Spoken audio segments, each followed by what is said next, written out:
You're watching the NCAA Baseball Championships presented by Capital One. Great look at downtown Baton Rouge on the banks of the Mississippi. We are just about a mile down the road on River Road at Alex Box Stadium, where today, day 3 of this Baton Rouge Regional, we have an elimination game to get things started. Little Rock, a surprise winner, a 4-seed, moving on to face Dallas Baptist in Game 1. But this regional has been all about the number 1 seed, LSU Tigers, advancing to their 12th straight regional final. 2 dominating performances. Last night, Kate Anderson was fantastic again as this team beat DBU 12-0, and everything seems to be clicking right now. LSU 12-0 winners last night. That forces Dallas Baptist into this elimination game. LSU will await the winner of this game coming up in a matter of moments. That'll be at 9 o'clock Eastern time, with a chance, with a win, to finish off this regional and move to the Supers. Dave Neal alongside the big right-hander Ben McDonald. Glad you could join us. And Ben, let's start big picture first.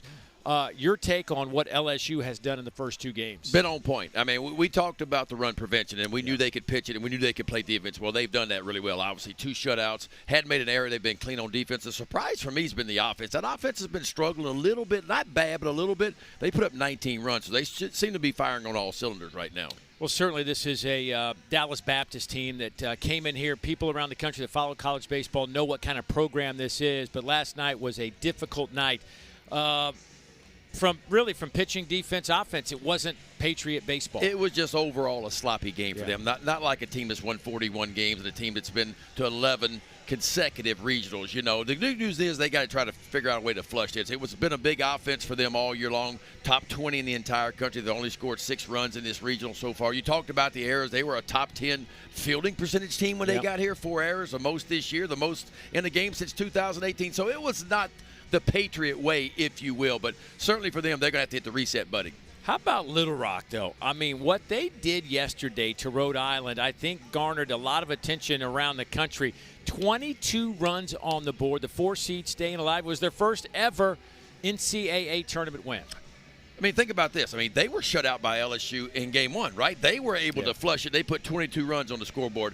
I love their offense yesterday, up and down. And really the bottom 3, Angel Cano had a monster day. Harris, and, of course, Reed Wilbanks in that 9-hole. They did really well. 8 for 16 at 7, 8, and 9. So they were able to roll it over to the top. So playing with a lot of momentum right now. Well, we'll see if they can keep the momentum rolling here and live to play another game. But Dallas Baptist will certainly have something to say about that. First pitch coming up on the other side. The 2-seed Dallas Baptist Patriots. This is the lineup filled out by Dan Hefner. The Patriots are 41-17 on the year. Grant J, boy, they have got to get him going. It has been a struggle at the plate for Grant. Their 3-hole hitter, 19 homers and 59 runs batted in, but just 1 for 8 this weekend. He gets going. That could change his whole lineup around. Most in program history for a team that has seen their overall batting average drop to under 300 for the first time this year. Here's the guy that's going to try to quiet those bats, the sophomore, Gage Haley. Well, I'm going to tell you, Dave, if you like big right-handers, you got one here. How about 6'6", 280-pounder? Mississippi State transfer. Only had 1 appearance at State last year. Decided to transfer to Little Rock, making his 3rd start of the season, but obviously been mostly used out of the bullpen. 20 appearances so far. You see the strikeout-to-walk ratio, nearly 3-1. Changeup is by far his best pitch. Fastball's a pretty good one, 88-92, but he sets that fastball up and throws a lot of changeups behind it. So we'll see what he's working with today. He will show you a curveball as well. And yes, 6'8", 280. Is that what that says? Yeah, and look, when you look at him, because he's so tall, that don't look like 280 pounds. I'm trying to wrap my arms around 280 now. But it is. Most guys want to go down. He might have pumped that up a little bit. Maybe he wants to be 280, but he's really about 270. I don't want to pay that feed bill. So I was the other way. I was 280 and wanted to be 270. First strike. First pitch in there for a strike. Michael Datala, the junior. He's 2 for 8. Sharply hit out to short. Seguin across the diamond, 1 down. Yeah, big Gage Haley comes from a very athletic family. His brother, Talon, is a Vandy commit. They were telling us going to be one of the top picks as a left-handed pitcher in the high school draft this year. His dad, Jimmy, played tight end for Mike Leach at Kentucky. Of course, mom, Shelly, played basketball. So very, very athletic family. And you can see where the height comes from. Hal Mumme was his head coach. Mike Leach was his offensive coordinator at Kentucky. The late, great Mike Leach. Here is Nathan Humphreys. He's behind 0-1. Humphreys 1 for 7 this weekend. Another guy that was hitting over 360 coming into this event. There's that changeup, first one. See, it's pretty firm. Fastball 92, changeup 87.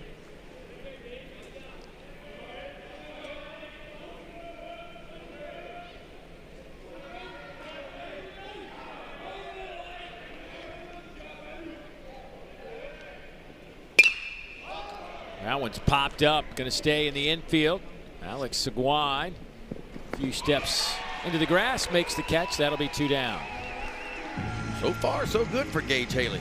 Again, just his 3rd start of the year, but mostly used out of the bullpen. 14 of his 20 appearances out of that bullpen this year, 2 earned runs or less. This is when things get interesting with teams like Little Rock. Maybe not the depth that some staffs will have in terms of quality arms. The old innings eaters, if you will. But there's usually, if a team has success, there's some guy that comes out of nowhere. Yep. Starts to step his game up a little bit, you know. And this is where you hope all your guys start to graduate. The freshmen become sophomores, sophomores become juniors, so on and so forth. Late in the year, you got a lot of experience under your belt, and you hope there's growth there. Grant Jay, we talked about it. He's got to get it going. 1 for 8 this weekend.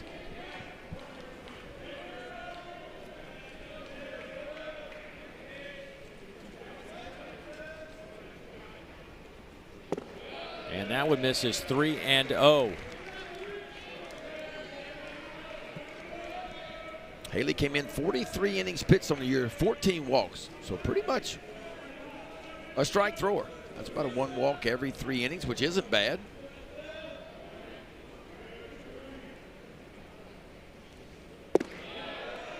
And that's a 4-pitch walk.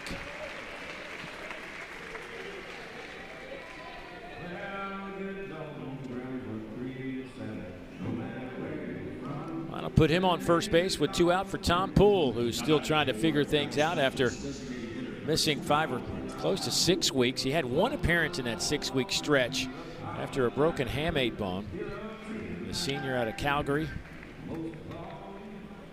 hitting .336 with 7 home runs.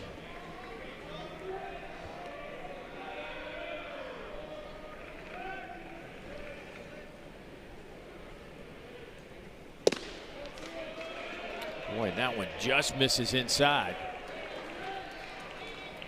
Yeah, DBU can do a little bit of everything offensively. I know they've been a little bit slow in 2 games here in the regionals, but you talked about the home runs, 100 of them on the year. That's top 15 in the country. 105 stolen bases. That's top 50 in the country. Over 300 team batting average. Problem with DBU, though, when they ended the regular season, they were hitting .312 as a team. Count the Conference USA tournament and the first 2 here. They have dropped down to .299 because they're hitting .226 in the postseason as a team. To the right side, nice little Sunday hop for Cooper Chaplin, and the walk goes for naught, and DBU will leave a runner on. Heading to the bottom of the 1st here in Baton Rouge. Warm day here in Baton Rouge, but no rain expected. I say expected because we're in Baton Rouge. Anything is possible when it comes to weather. Well, Little Rock Trojans, again, if you don't know their story, they lost 13 of their last 14 regular season games and then rolled right through the OVC tournament, winning 5 straight to punch a ticket to the NCAA tournament. They came here as a 4 seed and 1-1 so far, trying to go to 2-1. This is the lineup that they are throwing out there, and yesterday it was a lineup that looked like they were taking batting practice. Angel Cano had one of those days you'll never forget. 4 for 6, a home run, 7 runs batted in. But after talking to him after the game, Ben, that's not the first time he's gone 4 for 6 with 7. He almost was offended. I asked him if that was a career pass. He kind of looked into the camera like, I've done that before. He said, I played a lot of baseball. That's what he said. Well, that lineup is going to face Ryan Schwade. 6th year in college for Ryan Schwade. 24 years old. He's been around the block a little bit. Redshirted. Got a medical red shirt 1 year. Began his college career at Endicott College and transferred from there to Villanova last year. And from Villanova to DBU this year. There's the numbers on the year. 4-1 with a 4.54 ERA. He is a strike thrower. Only 7 walks. You see that in that 35 2/3, 30 strikeouts. He's got to lean on that experience, man. He has been around the block once or twice for sure. And look out for the changeup. The changeup is his best pitch as well.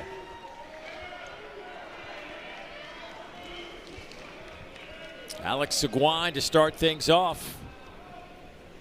He was 3 for 6 yesterday, 3 RBIs. The senior out of Long Beach, California, hitting .257 on the year with a home run and 33 runs batted in. Little Rock, the lone representative from the OVC this year in the NCAA tournament.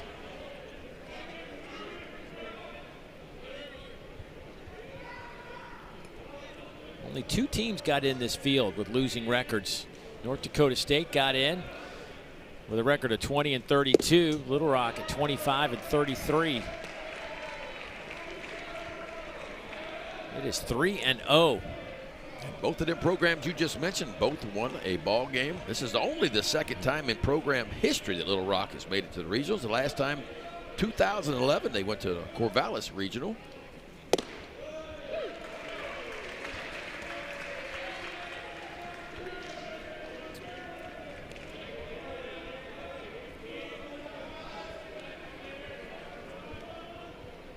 Opponent's hitting .286 against Schwade. There's a strike. 3-2. Fastball, slider, changeup, and an occasional curveball from Schwade. As we mentioned, changeup's the best pitch. Opponent's hitting .258 off of that changeup. That one's off the plate. And a leadoff walk.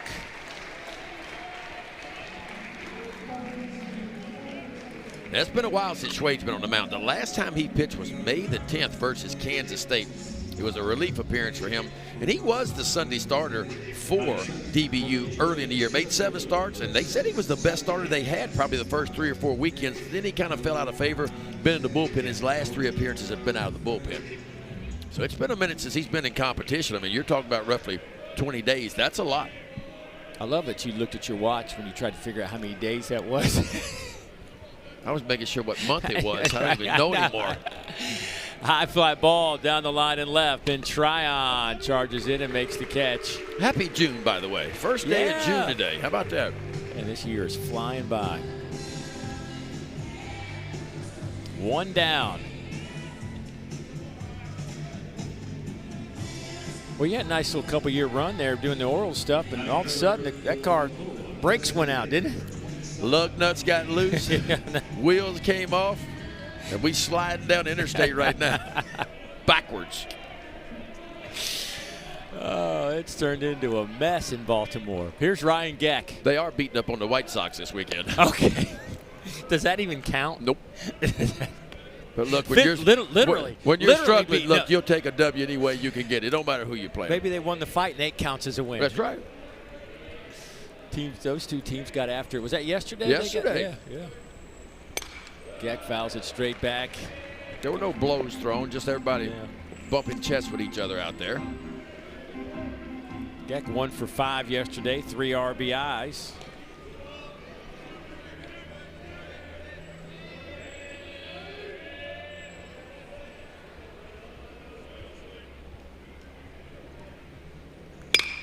Ground ball left side. That's right through that 5-6 hole. And there'll be 2 on and 1 out. Little Rock just keeps on hitting. 20 hits yesterday, 22 runs they scored. And you mentioned this was a team that was obviously not playing well when the regular season ended. That's their offense. They were shut out against LSU. Only had 3 opportunities with runners in scoring position. Of course, a lot of that had to do with Anthony Ianson, but yesterday, a totally different day. 11 for 20 with runners in scoring position. That ball is belted deep to right. It is 10 rows deep. Ty Rhodes goes yard for the 9th time, and it's 3-0 Little Rock. Well, that's how you want to get the party started. If you're Little Rock right there, you talk about turn one around and turn it around in a hurry. Ty Rhodes with a Weaver, a 3-run shot. Little Rock picking up right where they left off yesterday.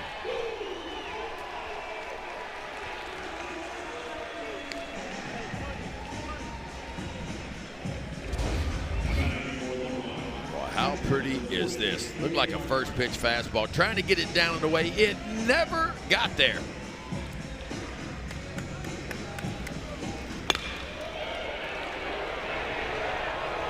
That is way up in the diamond deck. Rhodes extends his hit streak to 7 games with that blast.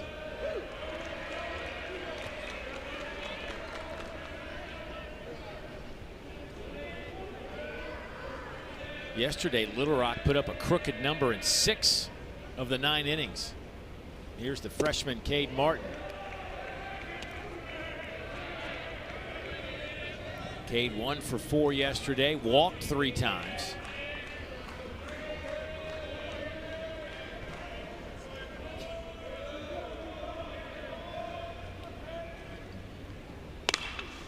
Fouls that one out of play. How tough has it been when you haven't really pitched in a month? And I know he's probably done some simulated games and bullpens and all that kind of stuff, but how tough is it to get out there when it really matters? Very tough. You could throw all the bullpens, all the sim games you want to, but there's just a different adrenaline flow when a batter steps in the box, a real batter steps in the box. And you could be rusty, man. That's what's tough about relievers, you know? Base hit. Cade Martin delivers a 1-out knock to the right side, and he just passes the bat to Cooper Chaplin. You're just not quite as sharp, you know. Yeah. And if you're Schwade, you're just trying to navigate through the first inning, trying to get your feet wet again. But yeah, you hope it doesn't come at Little the Rock expense of a is 3-run not letting homer. him rest right now. Well, that didn't take very long for DBU to get to the bullpen. Boy, Martin now on a season-high 10-game hit streak. Big swing and a miss from Cooper Chaplin. He's behind 0-1.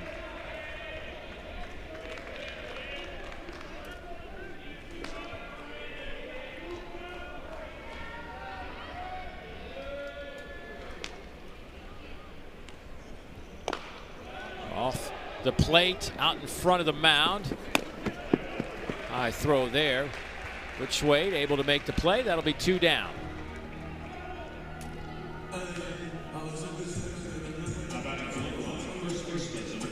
And here is Angel Cano. Again, was a fantastic day yesterday. 4 for 6. 7 runs batted in. A double, a home run. His 5th of the year. Came in hitting .213 when play began yesterday, up to .230. Actually had a couple of doubles with that home run. First pitch, he's still swinging. You knew coming in, he's not gonna be taking a lot today. When you hot, you hot. Yeah. And he was hot yesterday. So I think we all know, as quickly as it gets here, that's how quick it can leave. Chasing one up in the zone.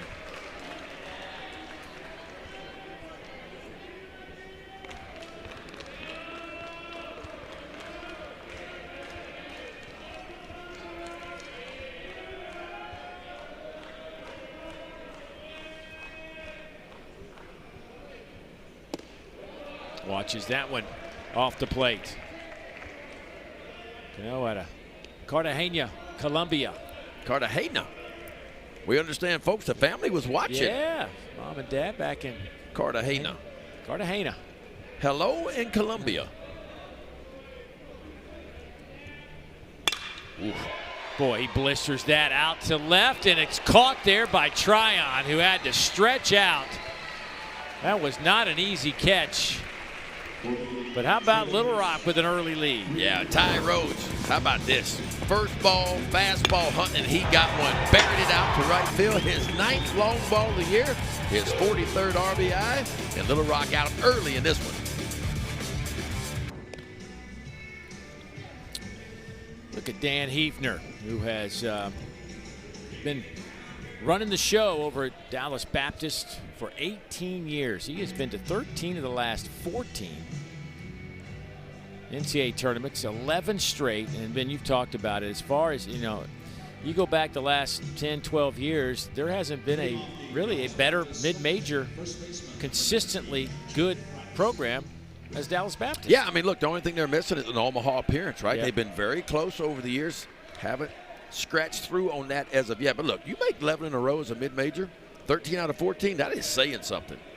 But look, this is a program that's averaging now, the last 3 years, they are averaging 44 wins per season the last 3 years. That's a lot. Yeah. No, there's only been 5 teams that have been to 10 or more regionals in a row, and they're in that group with some powerhouse programs. Yeah, they're the only mid-major that can say that. All the other ones you mentioned are all Power 4. Jaden Krause, kind of in that little Bermuda Triangle area, but Little Rock handles it. Yeah, those schools we're talking about. How about Florida, LSU, Vanderbilt, and Oklahoma State? Yeah, that's pretty good company to be in. So one down here in the top of the 2nd inning. Ben Tryon, who has been playing right field the first 2 games at this NCAA regional, out in left field today, as Dan Hefner changing things up a little bit, has Landon Underhill in the lineup, hitting 8th and playing right today, so that moved Tryon to the other side. Part of the reason is Grant Jay is catching today. He had been out in left field. They move him behind the plate.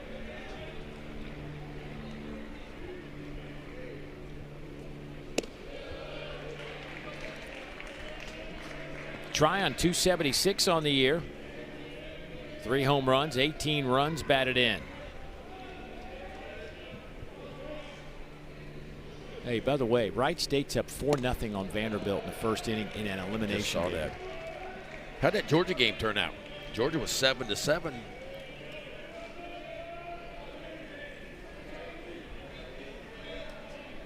Georgia's winning that one 9-7 in the 8th.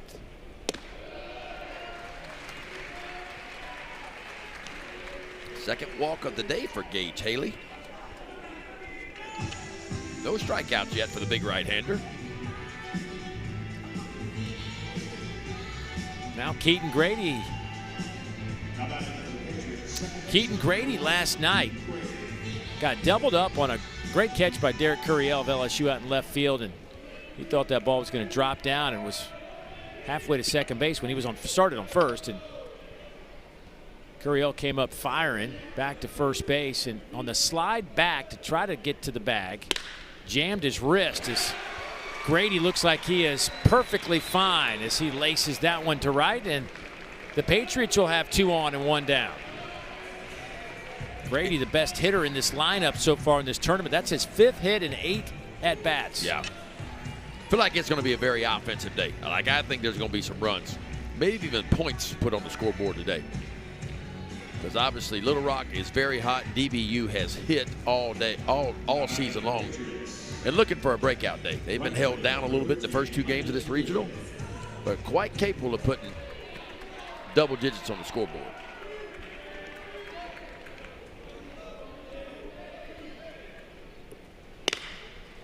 That's a foul ball off the bat of Landon Underhill.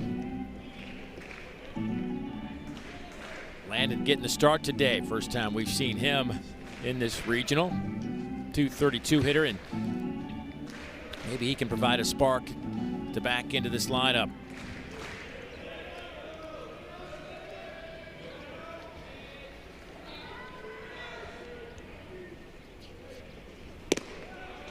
He looks at a strike.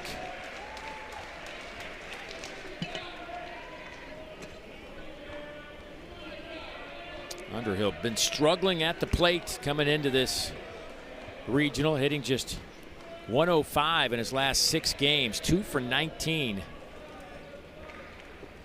One of those 2 hits, though, left the yard.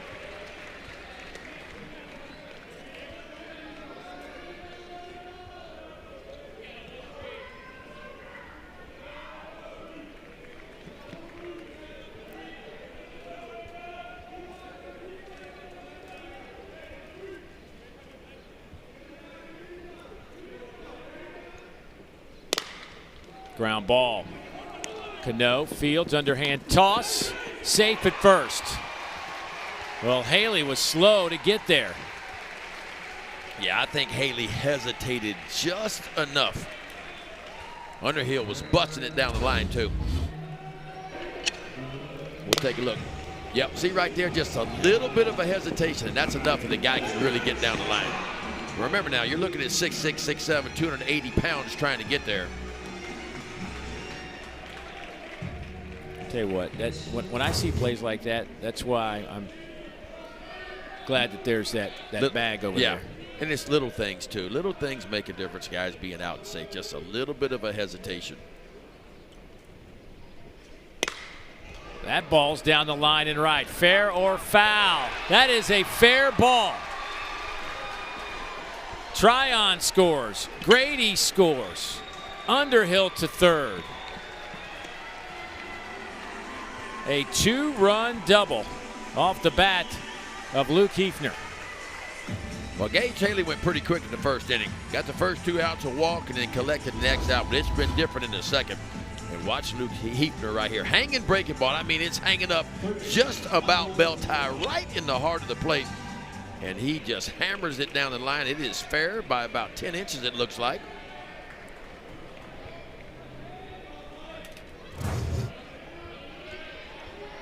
And just like that, Dallas Baptist trailing by a run.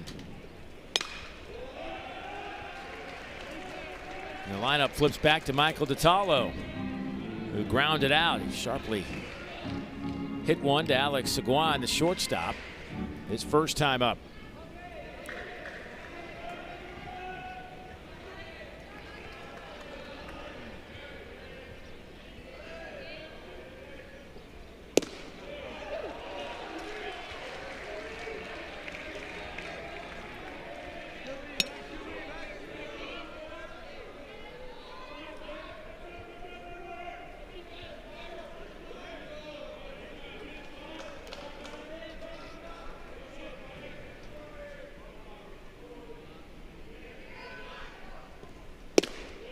Dallas Baptist, top 4 in their lineup in this regional. 6 for 29 with 1 RBI. That's a 207 clip. Yeah.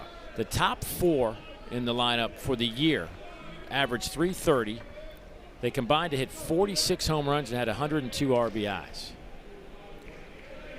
I like that when teams get to regionals, I like to see how they're trending. You know, how are that offense, how's the pitching staff trending? And when you look at DBU, their last 7 games before this regional began, they were only averaging 5 runs a game. That offense had been trending down versus an offense that had been averaging a little over 8.5 runs per game.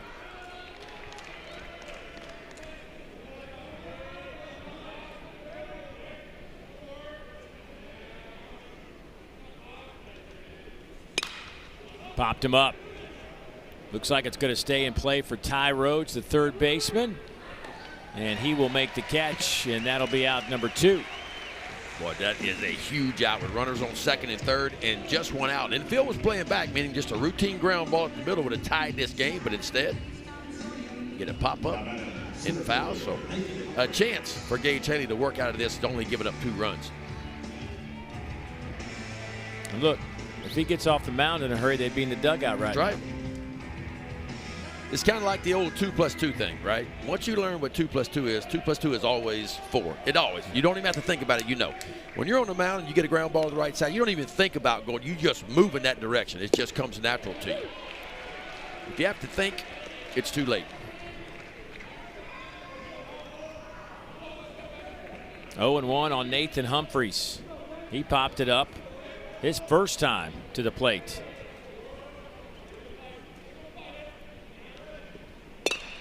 Little slow roller charged by Chaplin.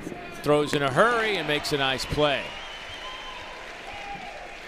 But Dallas Baptist picks up a couple of runs on the double by Luke Heathner. It's 3-2 Little Rock.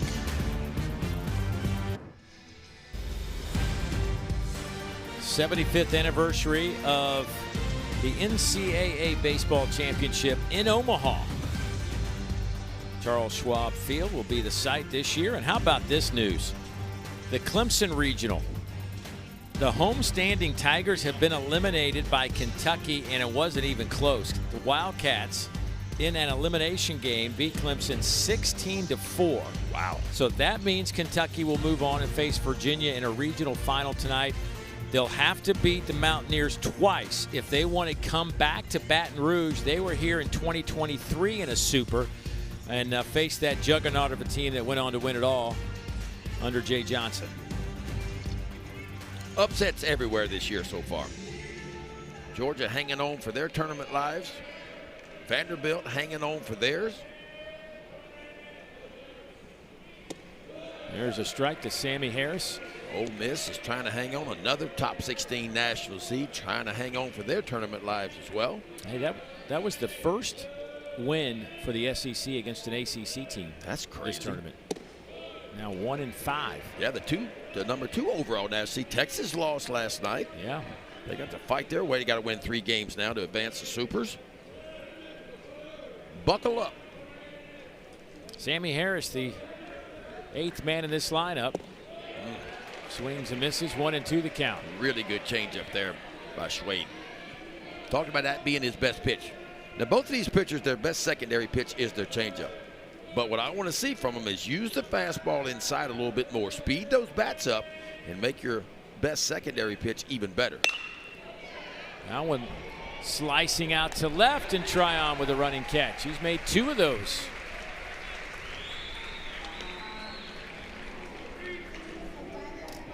That'll take us to the 9-hole hitter, Reed Wilbanks. The senior hitting .234 on the year. That's a home run and 19 RBI.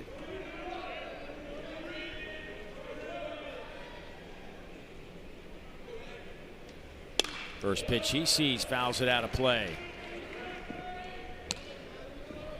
Wilbanks yesterday went 1 for 5.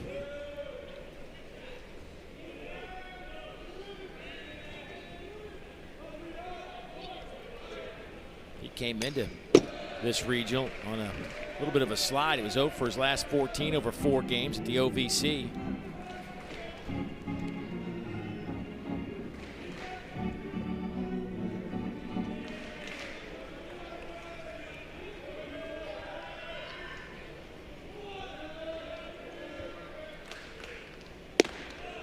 Fastball up. 1-2 the count. Reality is set in for both of these teams. They both got to sleep on it last night. When they woke up this morning, they knew it is win or the season is over. There is a sense of urgency today.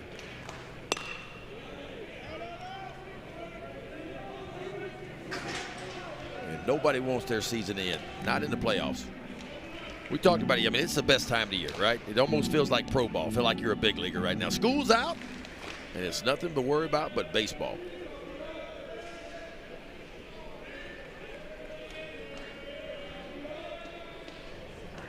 Yeah, for you, Ben, that was always the case, wasn't it? Well, I wasn't going to say that. Yeah. There are student athletes out there. I was just an athlete. Underhill charges in to make that catch. Hey, you got your education in athletics, and I think it paid off for you. I did my best, Dave. You did all right. You did okay. I would say that it worked out just fine. I'm doing all right. I get to sit next to you and talk about baseball. Exactly. Could it get any better than that? No. That's why you came to LSU. You knew this was the path. That's right. That was the best path for you to get into this seat. And look, it was God's way. I'm convinced it was God's way of ending my career early at 9 years. That I didn't make a whole lot of money. And if I would have played 15 years, look, I would have made so much money. I'd be fishing right now. Right, you wouldn't be here with me. I wouldn't be hanging with you. But because my career was cut short after 9 years, Right. I'm like everybody. I got to go work every now and then. Right. Enjoy that per diem on the road. Got to get some hunting money for hunting season. Seguin with a base knock. He has reached now his first 2 times up after a walk into first. It's just fishing season right now, right? That's just fishing season right now. Yeah, it's too hot to be hunting right now. It'd be nice to be out on the lake right now, on the river in a boat. Zach Henry flew out to left his first time up, the 2-hole hitter in the lineup. 4 hits for Little Rock. Throw back to first. Oh! Did he get him? Got him. He did. How about the snap throw from Grant Jay, was their starting catcher, moved him out to left field, decided to put him back behind the plate today. Boy, this is a bullet throw. This is a perfect throw down to Kraus, who applies the tag, and DBU off the field right here.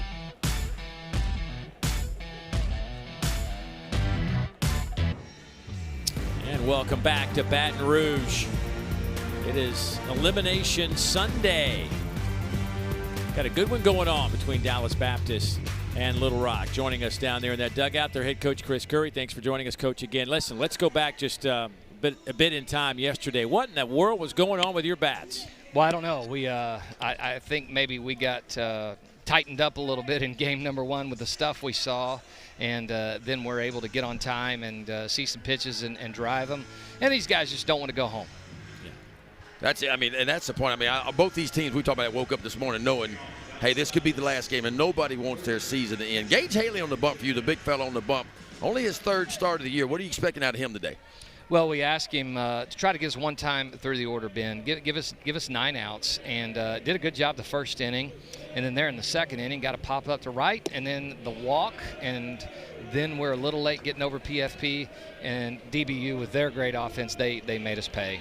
Hey, Coach, talk to me a little bit just quickly before we let you go about this team this season, what you're trying to build at Little Rock, and how important this step is, winning your first game in the school history in an NCAA tournament.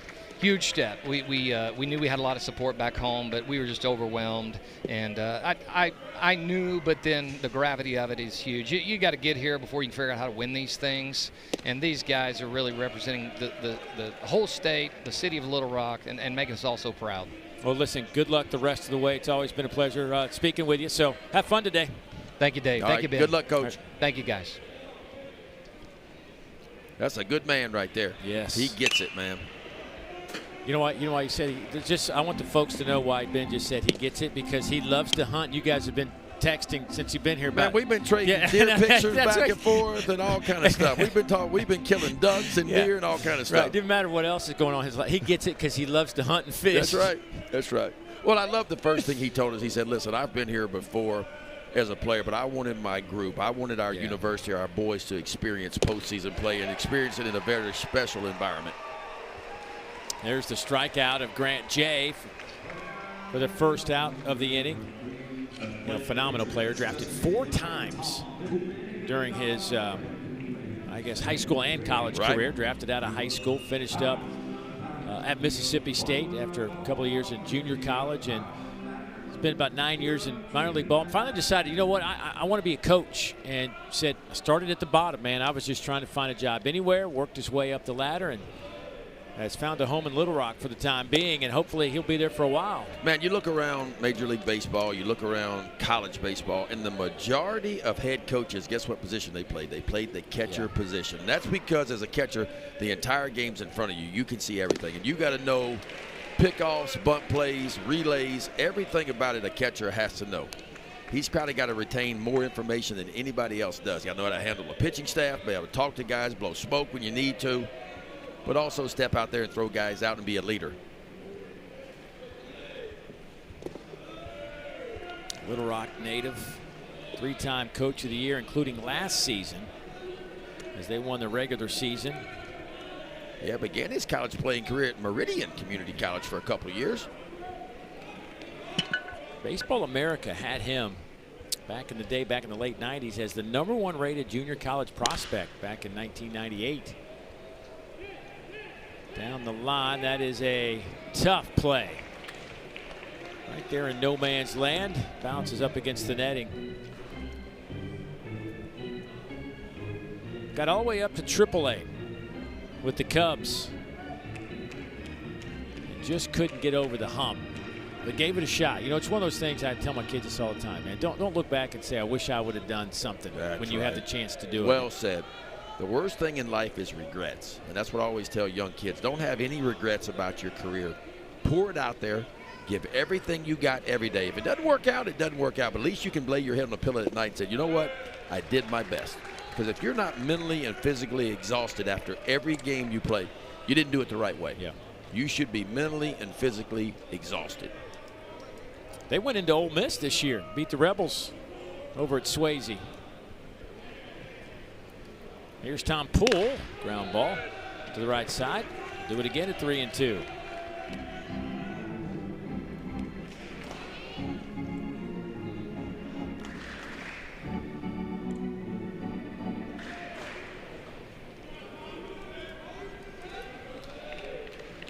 Well, it's going to be a warm day today. It's different today, isn't it? You can feel it. We were fortunate in Baton Rouge yesterday. Wasn't much humidity, wasn't high temperatures at all, but today is a little different, a little stickier.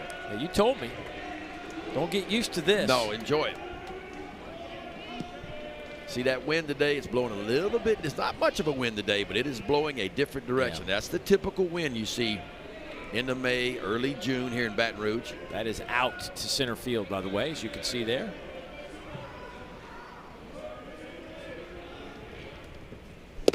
Ooh, nice. Back-to-back strikeouts. Well, we talked about the best pitch for the big fella, Gage Haley, was going to be that changeup, and he'll throw it just about any count. He did right there. 3 balls and 2 strikes, and watch him. Takes a little bit off and out in front for another strikeout. So back-to-back strikeouts.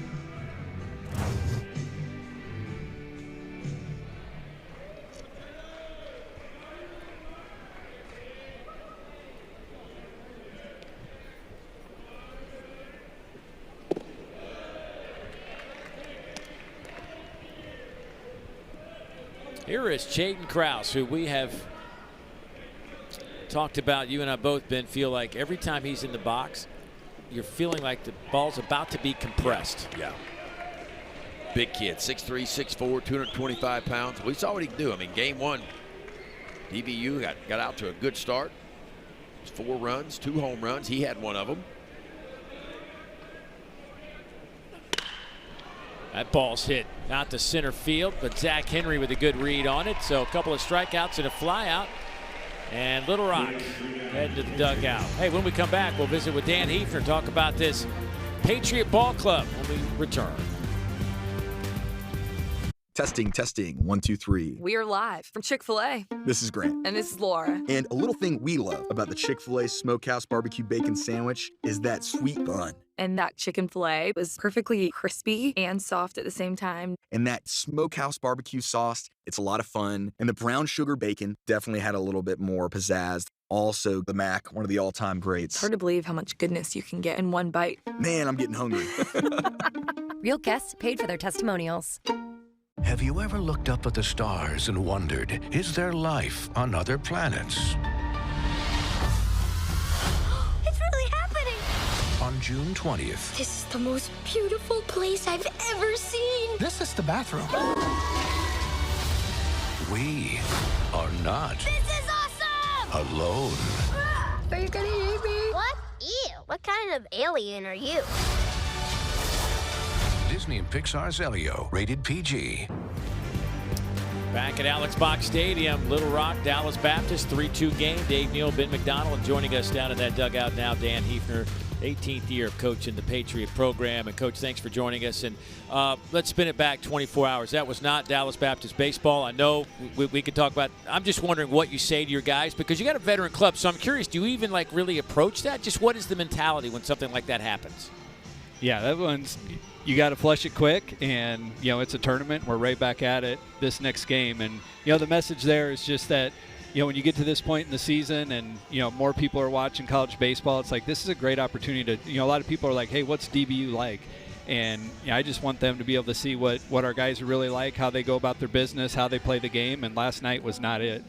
So that was kind of the message to him, is let's just be us, and good things happen when you guys do what you're able to do, and stay within yourselves and just do things the Patriot way. Coach, talk a little bit about your starting pitcher, Ryan Chouette. I know he was a weekend rotation guy early in the year for you. Really pitched well from what I understand, and kind of fell out of favor. Been in the bullpen his last 3 times out. But it's been a little bit since he's pitched. A little bit rusty in the first, but he looked settled in pretty nicely in the second.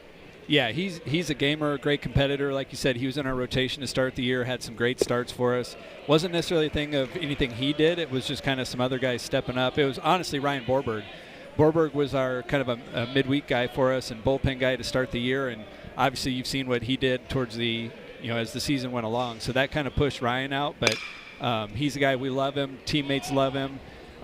He's the guy you want out there in this situation, and we feel like he could give us a little bit of length. And you're kind of in that situation where it's a must-win game, but you're also thinking about how do we win 3 games, and so you're trying to count innings, count outs, and he's a guy that can give us some length and a great competitor, and it's not going to be sped up. He's been through a lot throughout his career, so we're all excited to have him out there for us. All right, buddy. Hey, thanks for the time. Good luck rest of the way. Thank you. Good luck, Coach. Could talk to him for a while. This is what I love about our job. We were at the ballpark on Thursday. Everybody's practicing. We're here for like 9-10 hours watching teams practice and spending half the time talking to the coaches and whatnot. That ball's out to center field off the batter, Ryan Geck. Drifting to the track. And that'll be out number 2. But, we just are very fortunate to be in a sport where so many really good people are in charge of these programs. Well, that's what you hope. As a parent, and you sent your son off to college, I sent my son off to college. Yeah, obviously you want to get them better on the baseball field, but the most important thing is, most kids aren't going to get a chance to play at the next level, but you want whoever the head coach to grow them into young men, to help shape and mold their lives at a very young age, 18 to 22-year-old kids. And when you talk about both of these coaches, Chris Curry over at Little Rock, and of course Dan Hefner over at DBU, those are the guys that you trust with your kids. Your most valuable possession is your kids, and that they're going to grow them into young men, make them better baseball players, but also make them better human beings. Yeah, there's a good one right there. Been doing it a long time. As a matter of fact, Dallas Baptist, all their other sports are Division II sports. They're the only one at DBU playing at Division I level, and they have been quite good over the years. Just a 5-pitch inning. DBU grabbing their bats, down a run.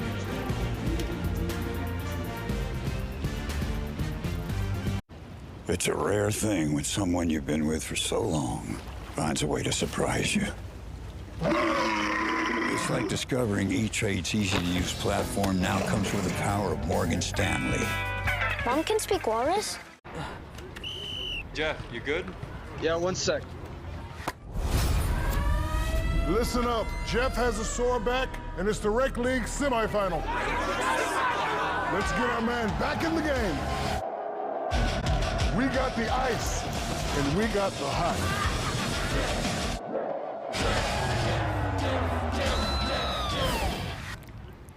Ice works fast, heat makes it last. Icy Hot, you're so back. There's a kind of magic to making memories, to finding time for the little things and the big things, the new things, and the things you'll do over and over again. It's the magic of a job well done and a well-deserved day of rest, of living life to the fullest with the people you'd never want to live without. Fairway, closed on Sunday, open for life. The Women's College World Series on the networks of ESPN.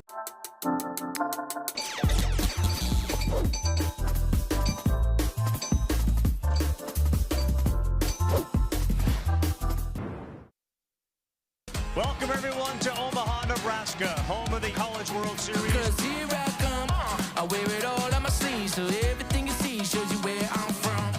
Bolts back and makes the catch! Somehow hung on! Back-to-back jacks! More, more, more! Can you believe it?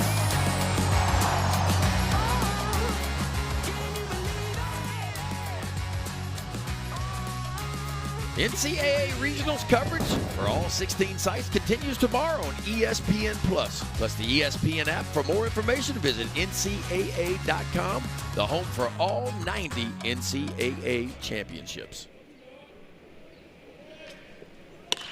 That ball's lifted in the air. First pitch to Tryon, and that'll be caught out in center field by Zach Henry. 1 down.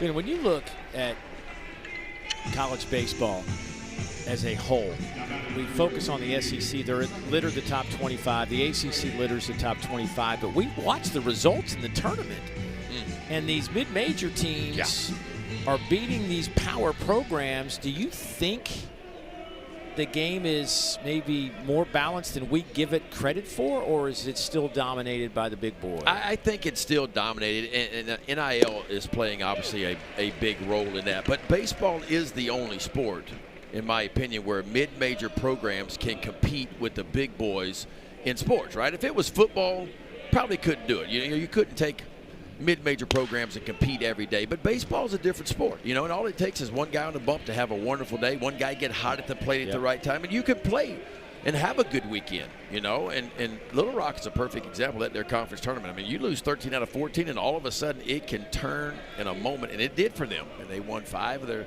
5 games in 4 days. I mean, if you had Murray State, that regional's loaded with Ole Miss and Georgia Tech, and Murray State is in the regional final. Somebody's got to beat them twice to move to a super. I mean, you just never know in the game of baseball.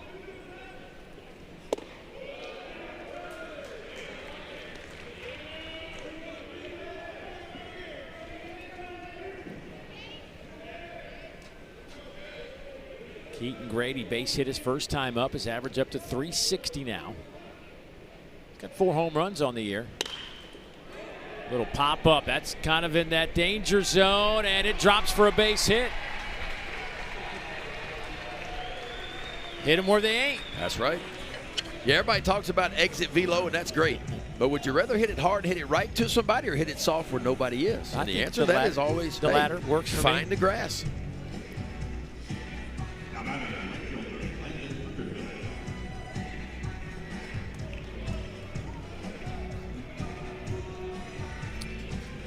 Tell you what, man, I'm getting a little nervous. I'm down to my last bottle of tea. The last bottle of my raspberry flavored unsweet tea. It's going to be an interesting night. More.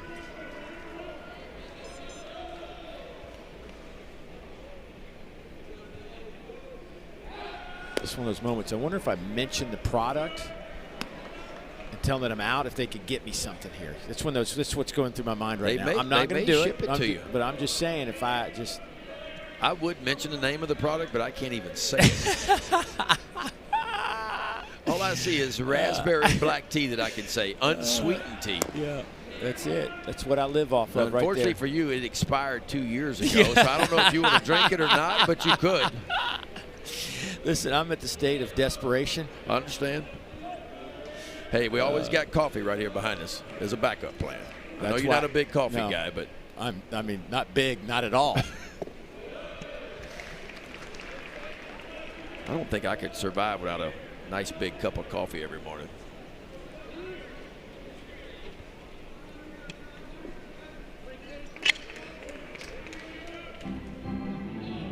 So what I'm saying is, I'm just warning you, tonight when we start at 8 o'clock local time for our regional final game, could be a little ornery, a little chippy. Just be prepared. I'm just saying. I'll stay out of your way. I get screamed at enough at home. Yeah, I know. I want to be screamed at work, too.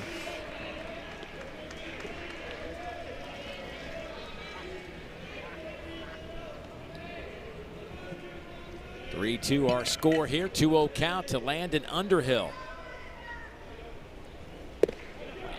He looks at a strike. 2-1. Underhill. 243 hitter. Yeah, and Keaton Grady over at first base, 18 stolen bases. I'm surprised he's not taking a chance. Because, again, Gage Haley's a big guy, 6'6", 6'7". Takes him a little time to unwind and get it to home plate. What's odd about DBU is they stole a lot of bases this year, 105 of them. They have not stolen one base in this regional yet.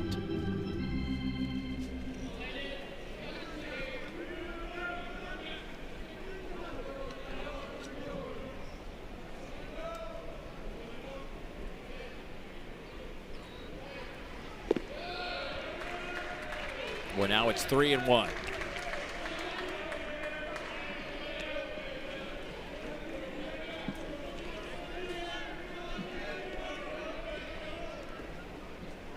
take that back. They have 1 stolen base in this regional. DBU does. Started with 104 up to 105 now.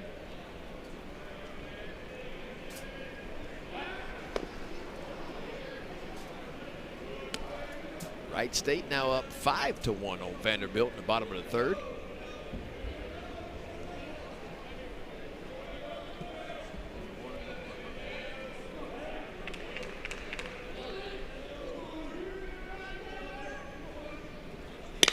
Sharply hit through the right side. First and 3rd for the Patriots with 1 out. Well, I tell you what, the bottom part of this Patriot lineup is getting it done so far today. Keaton Grady 2 for 2. Underhill now 2 for 2. And Luke Hefner, who's stepping to the plate right now, he doubled and drove in 2 runs in his first at bat.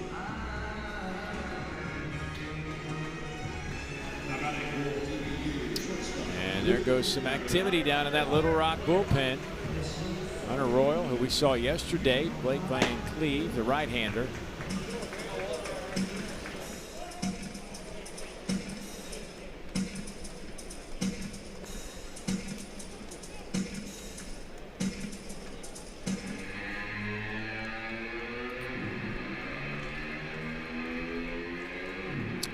Well, Gage Haley gave him a fighting chance.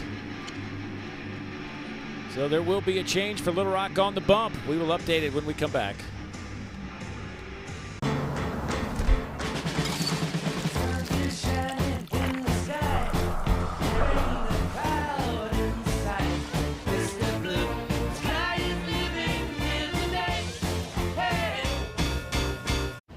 It's a rare thing when someone you've been with for so long finds a way to surprise you. It's like discovering E-Trade's easy-to-use platform now comes with the power of Morgan Stanley. Mom can speak walrus? Barbecue season is back. Yeah, it is. Hey, it's Ellen. And this is Sarah Beth. And a little thing we love about the Chick-fil-A Smokehouse Barbecue Bacon Sandwich is that zesty barbecue sauce. I love that it was a little sweet, a little tangy, and with the mac and cheese, I feel like I tasted the brown sugar bacon first. It was the absolute best combination. Pro tip, 3 sandwiches are always better than 1. Real guests paid for their testimonials. The UFL is the spring football league. Serving exactly what you want. More of what you love. The atmosphere. There's a buzz right now in this building. The intensity. Touchdown! Whoa! Must see for every football fan. Oh, my!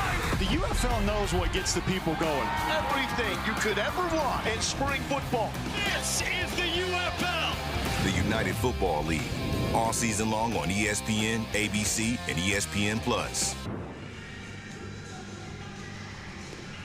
Well, the former Mississippi State Bulldog gets the start today, goes 3 1/3, couple of strikeouts through 57 pitches, 2 earned runs, the 2 runners on, certainly his responsibility, but hoping that his buddy Hunter Royal can get him off the field. Yeah, Hunter Royal pitched yesterday, inning in the 3rd. He walked 4 batters, so he's hoping the control is going to be a lot better today. Senior out of Rogers, Arkansas, making his 28th appearance of the year. There are the numbers. 40 2/3, 46 strikeouts. That's a good number. 38 walks, not so much. And that was his issue yesterday. 4 walks in just inning in the 3rd. He did strike out 3. Going to inherit a pretty tough situation here. Runners on 1st and 3rd and just 1 out.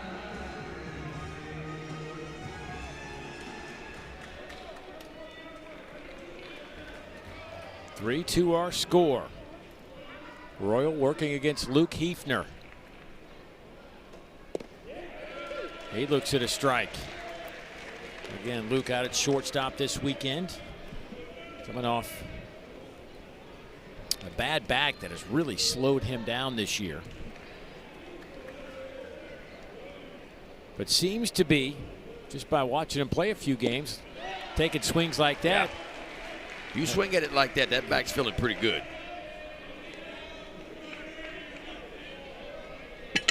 He had a really nice swing his first at bat today. Drove in 2 with that double. But Hunter Royal's got him down 0-2 and looking for a strikeout here with 1st and 3rd and 1 out. Hefner not chasing that one. Good job behind the plate by the freshman Cade Martin. The true freshman who walked onto this program after being discovered at a prospect camp in December of his senior year of high school. Chris Curry saw some things in him. He was like, you know what, we got something here.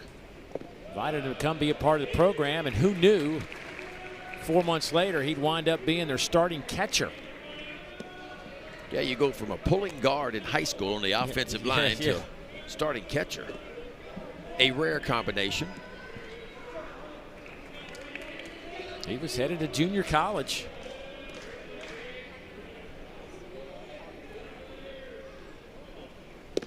Yes, sir. Called strike 3.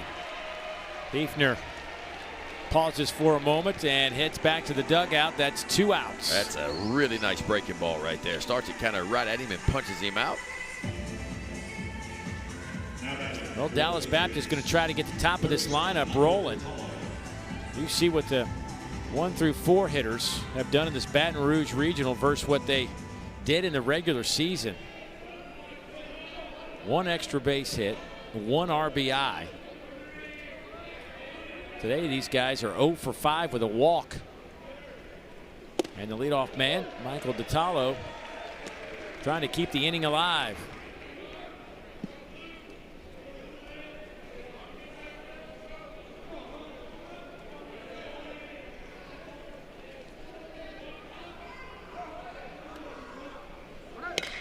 Little ground ball, and it's going to get through. It's going to score a run. And we are tied at 3. And Detallo, a little seeing eye single back up the middle and picks up an RBI, his 35th of the year. Well, that's been the key for DBU. Hitting with runners in scoring position, they were really good all year long, but they were only 2 for 13 runners in scoring position the first 2 games of this regional. That's a big knock there with a runner in scoring position. We are all new again.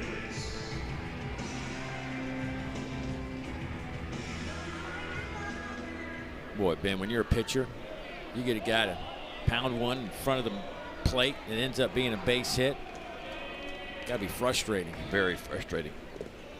Oh, that one kicks away, and that'll get another run home. Safe at the plate as Underhill slides in there. It's 4-3 DBU. Boy, DBU can strike quickly. I mean, quickly here. Watch Cade Martin, the freshman catcher. He's doing all he can do. But you see how he didn't quite get all the way square. Watch him fight. He fights hard, but you see how he never got the shoulders square toward the pitcher's mound. And when you're at a little bit of an angle and the ball hits your chest protector, guess where it's going to go? Wherever you're angled to, it's going to kick away. He tried hard to get squared up, but just never got there. The ball hits him on the chest protector, shoots toward the first base dugout, and DBU has the lead. And I just wonder, Ben, how much of an impact being on that right knee. He slides down on that right knee to catch pitches. I'm not a fan. I am not a fan of, I get the understanding of being on a knee. Everybody at the big league level is doing it. They're working from the ground up to try to steal more balls. And you'll see him, you see how he drops the glove. So they give the target, and then as the pitch begins to come towards home plate, the catchers will drop the glove, okay? And then they'll try to work from the bottom up to steal more pitches at the lower part of the strike zone. But as a pitcher, what am I throwing to? When you show me the glove and then all of a sudden you drop it, then I don't have a target to throw to anymore, and that's what I don't like about it. Plus, I just don't think you can move laterally as a catcher the way you want to. Watch, catcher. Here's your target, now it's gone. So what am I throwing to right now? Am I picking a spot on the chest? Am I picking the face mask? Am I picking one of his knees to throw to? I was always a guy that, hey, wherever you wanted the ball, I wanted to see the glove, and I wanted you to leave the glove right there. But we're in a time now where we're trying to steal more balls, and I'm just wondering, is the payoff worth the risk of being on one knee? Well, there's a walk, and first and third again as DBU has taken a lead here in the top of the 4th inning.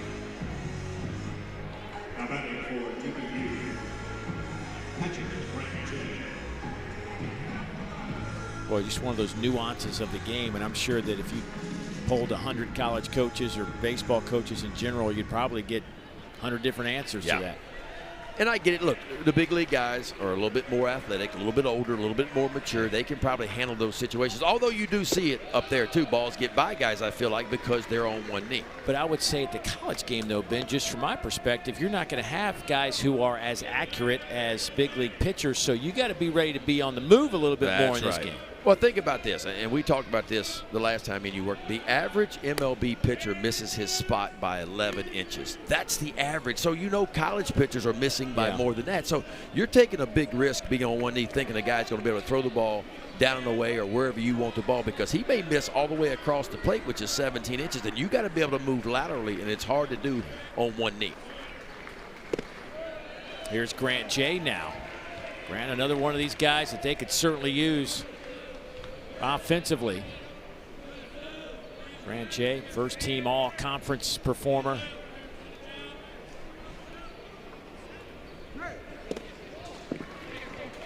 Still trying to pick up that 20th home run. Next one will give him 3 consecutive 20 home run seasons. Had 21 in 2023, had 21 last year.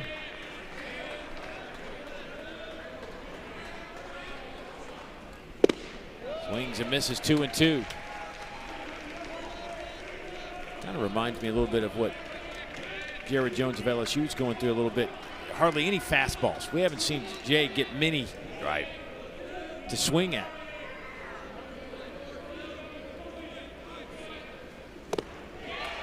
Just like that.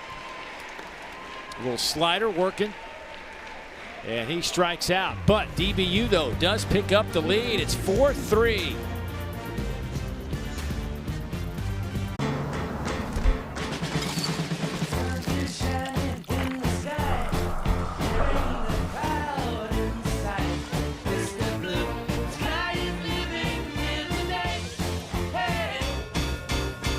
Touches of black.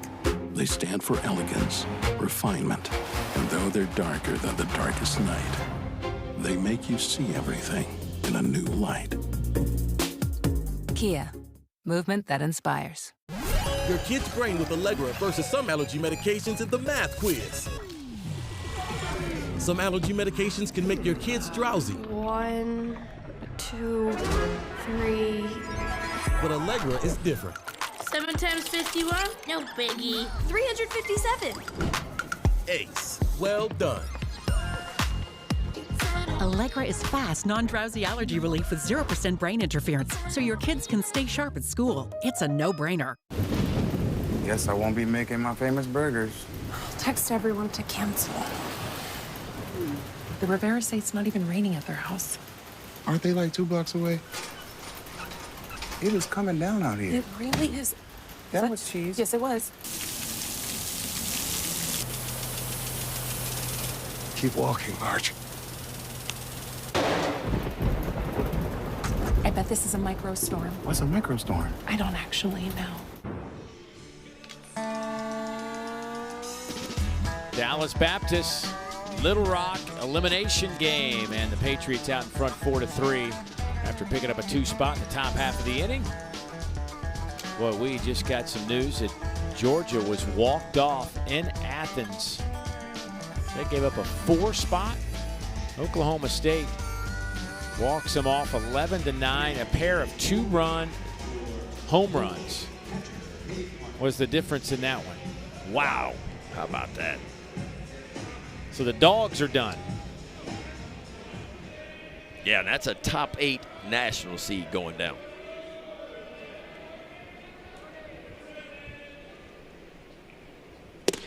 Cade Martin to start things off.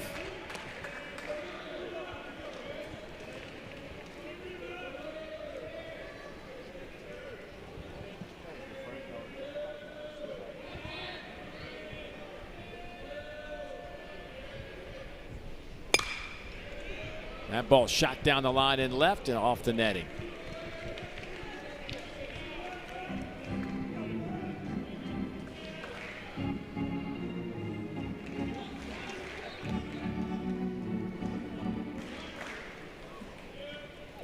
Little Rock with 22 runs and 20 hits yesterday. Today, 3 runs, 4 hits.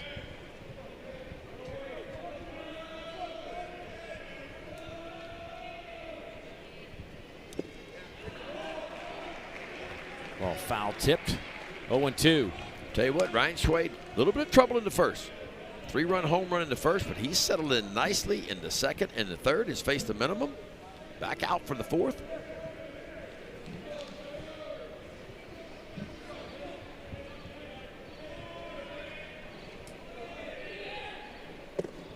Boy, just watch. We were just during that commercial break watching the end of that Georgia-Oklahoma State game, and as Oklahoma State walks him off, Georgia at home, right? A national trying to. They felt like they had a team that could get to Omaha, and the next thing you know, their season's over in a moment. So is that at bat? Cade Martin strikes out, but. Yeah, look, it's rough, man. And, you know, Vanderbilt, as we talked about, they're trailing 5-1 to Wright State. That's an elimination game, of course. Texas lost last night, but they are up big on Kansas State. Georgia, you just mentioned, eliminated by Oklahoma State, who I think scored 4 there in the ninth to walk it off. Oregon State later tonight. Ole Miss trying to hang on as well. Oregon's already gone. They were 2 in Q, but boy, you just during that highlight watching the Georgia players, like the last thing they're thinking is our season's over. Right. Oklahoma State, by the way, in Athens, so far, listen, they still got some more baseball left. They've already hit 15 home runs as a team. Oh, gosh. We haven't had, I think we've had, what have we had here, 11 home runs total? Yeah. It's not been a very offensive. Yeah, 12. We've had a total of 12. As far as home runs go, yeah. Had one today.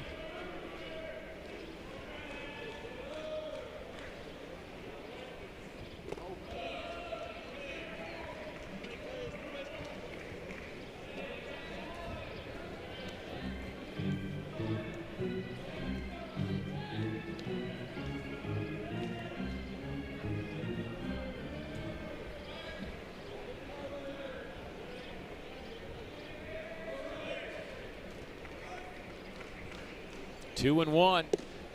It's off the plate, 3-1.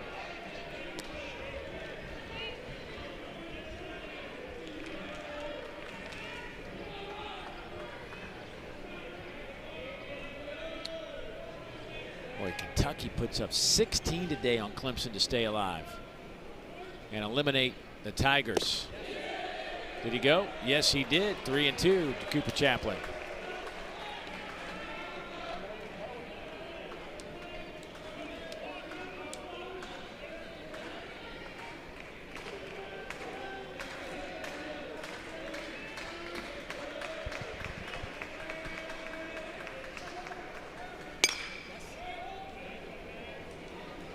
Will it stay in play as Rhodes runs toward his dugout? That'll be a souvenir.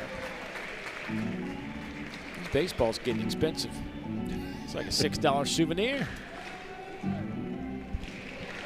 There was a time before LSU was LSU, and Coach Bertman used to make me go into the stands in midweek games when I wasn't pitching and retrieve the game ball and bring it back so he could put it back in play. True story. Yeah, you would take a beat-up ball, right? Yeah, he'd make me sign like a dozen just beat-up, raggedy BP balls and sign them before the game. And I have just a 12-pack of them. And I'd go to the stands and I was like, come on, Coach. Seriously, Coach, I'm going to be the first pick in a couple months of the draft. You're like a Shut clown. up, McDonald. You were like a clown show running around in your Shut spikes. up, McDonald. Just go get the ball. Oh, times have changed, Dave. Now they're just flipping pearls and BP into the stands left and right. I used to have to go into the stands in the middle of a ball game to get the ball back. Chaplin draws the walk. Well, ESPN is the home for the NCAA College Baseball Regionals. For around-the-clock multi-game coverage, scan the QR code below. ESPN Plus subscribers can access expanded coverage with Squeeze Play. We've talked about everything that's going on right now. Now, if you just want to kind of disappear from this game for a little bit and go check out Squeeze Play, get your phone out, open up that camera and hit that QR code. It'll take you right there, and there is a lot of activity going on. But do come back. Do people ever watch the game anymore at the ballpark, or they just watch the phone? I think it's more of a phone thing, man. Maybe they're at the game watching that game. Might be why they had to put all these nets up around here, right? Yeah. They just aren't athletes like we were back in the day.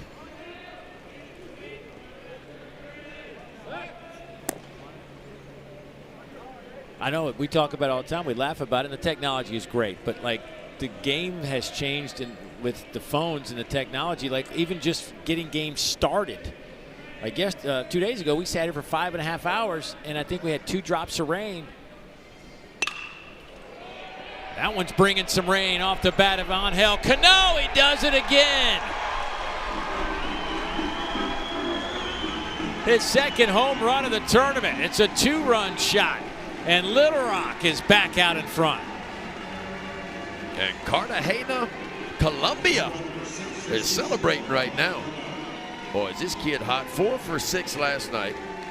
7 RBIs, and he is back at it again today. A long ball, his 6th of the year. His 27th RBI. How about this swing here?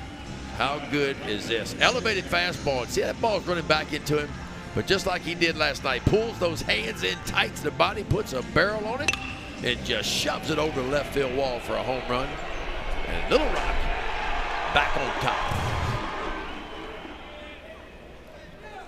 Here's Sammy Harris trying to lay down the bunt. That one was sliding down on his ankles.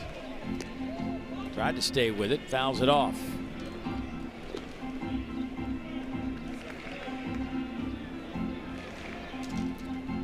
How about that, Dave Neal? 5 for 7, couple long ones, 9 RBIs. Stay hot.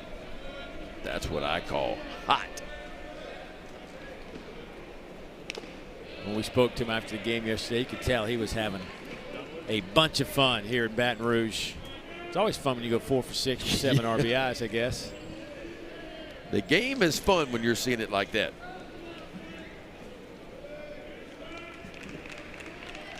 Angel Cano. Don't call me Angel. My mama calls me Angel. And whatever mama wants, that's what mama gets. Mama say, that's right. Ground ball, glove there. Swayed across to first base. And that will be out number 2.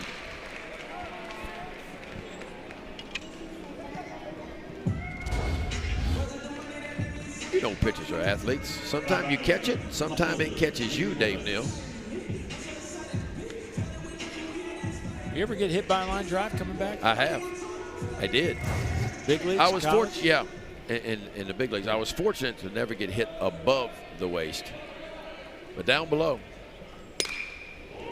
High in the air, out to left, long run for Tryon. He watches this one sail out of here.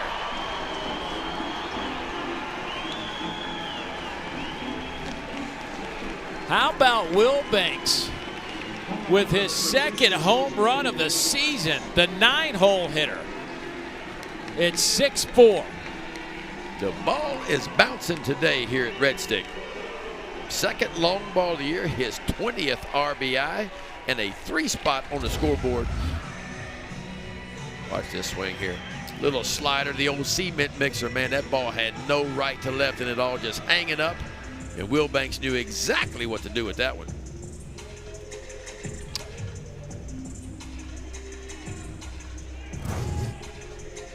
So how about Little Rock? Came in with 48 home runs, 3 today so far. And we're not even out of the 4th. Pitching change in order. We'll tell you about it when we come back in a 6-4 Little Rock advantage. It's a rare thing when someone you've been with for so long finds a way to surprise you. It's like discovering E-Trade's easy-to-use platform now comes with the power of Morgan Stanley. Mom can speak walrus? Your brain with Allegra versus some allergy medications during rush hour. Some allergy medications can make you drowsy. But Allegra is different. Traffic jam? We got this. Woo! We're nailing it. Yeah, come on. Like a boss. Right on time. Allegra is fast 24-hour allergy relief with 0% brain interference, so you can use it even when you're driving. It's a no-brainer. Barbecue season is back. Yeah, it is. Hey, it's Ellen. And this is Sarah Beth. And a little thing we love about the Chick-fil-A Smokehouse Barbecue Bacon Sandwich is that zesty barbecue sauce. I love that it was a little sweet, a little tangy, And with the mac and cheese, I feel like I tasted the brown sugar bacon first. It was the absolute best combination. Pro tip, 3 sandwiches are always better than 1. Real guests paid for their testimonials. The Women's College World Series heats up in OKC as softball's elite compete for their ticket to the championship series. The Women's College World Series continues through June 6th on the networks of ESPN. Well, Little Rock has taken the lead back 6-4 on a couple of home runs here in the bottom of the 4th inning. And a pitching change in order for Dallas Baptist. Try to slow it down a bit. Yeah, DBU will turn to their right-hander, Ethan Kroll, on the mound. Ethan Kroll, 0-1 on the year. There's Schwade's line, 3 2/3 for him, 6 earned runs. Only walked 2, only struck out 1, but the long balls did him in. And there's Ethan Kroll, just a freshman, making his 12th appearance of the year. 10 1/3 he has worked. He's allowed 13 hits, 7 walks, and 9 strikeouts for the freshman right-hander. First pitch. Seguin fouls that one into the stands. Pretty good arm for a freshman. You see that velocity, 97. That's what they said it's going to be between 92 and 97. Little slider, curveball, and a changeup as well for Ethan Kroll. There's the curveball.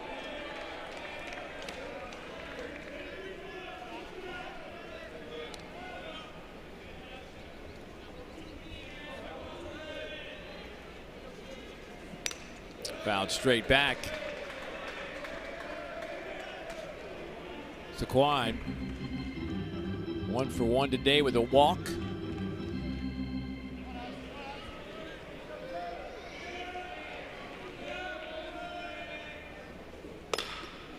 Little chopper over to third. Tatalo looks good doing that. And the inning is over. But the Little Rock Trojans, I tell you what, they take the lead right back. Angel Cano with a 2-run bomb right there. And right behind him, Will Reedbanks with his 2nd long ball of the year.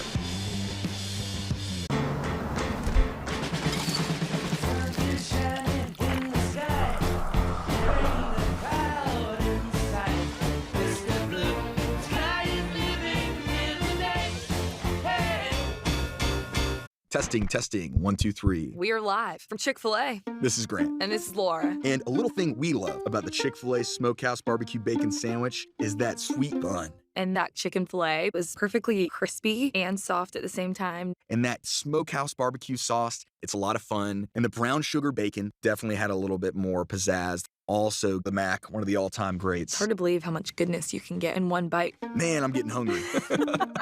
Real guests paid for their testimonials. Your brain with Allegra versus some allergy medications during rush hour. Some allergy medications can make you drowsy. But Allegra is different. Traffic jam? We got this. Woo! We're nailing it. Yeah, come on. Like a boss. Right on time. Allegra is fast 24-hour allergy relief with 0% brain interference, so you can use it even when you're driving. It's a no-brainer. Let's go, the Rob Dwalashvili, the Sugar Show, Juliana Pena. How are you going to beat me, Kayla? Kayla Harrison, I will be champion.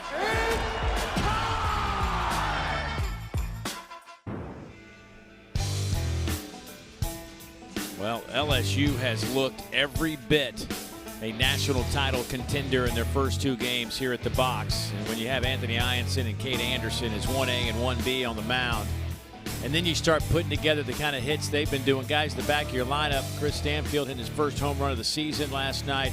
I mean, and playing defense the way they're playing defense, Ben, I don't know that there's anybody in the country that can beat LSU when they're playing like this. Yeah, I mean, the run prevention's been outstanding this year, and it's a veteran team that's been around a little bit too, and they seem to be playing their best baseball right now. We were a little bit worried about the offense going in, but that's not been the case so far. But the pitching, I mean, look, back-to-back shutouts, are you kidding me? That is outstanding. Hard to shut out guys in regionals.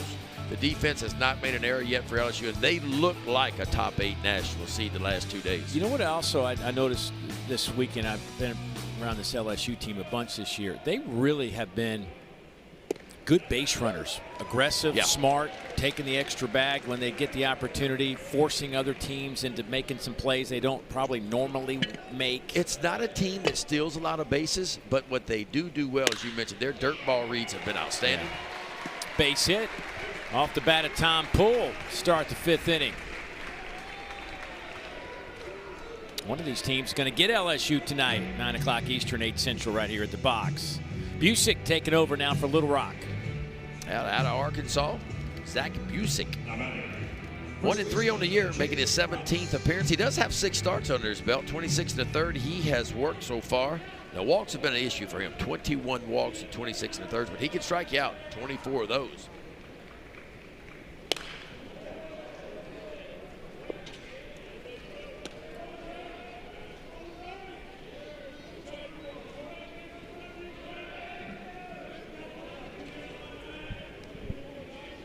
Jayton Krause, 0 for 2 today. Why does he have that old school look like he should play for the Milwaukee Brewers in 1978? I don't know. That's what I'm feeling. Paul Molitor type kind of thing going on. I don't know. And if he doesn't make it in pro ball, the next look for him is going to be beer league softball. Yeah. And he's probably going to be pretty good at it. Because he's going to fit right in. Yeah. He just seems like an old school player, man. Tell you what, he doesn't get cheated. When he goes after it, he is looking to do some damage. The senior transfer. Ground ball. See if this can be 2 as they will get that accomplished. Seguin just steps on the bag, makes it look easy, and quickly 2 down.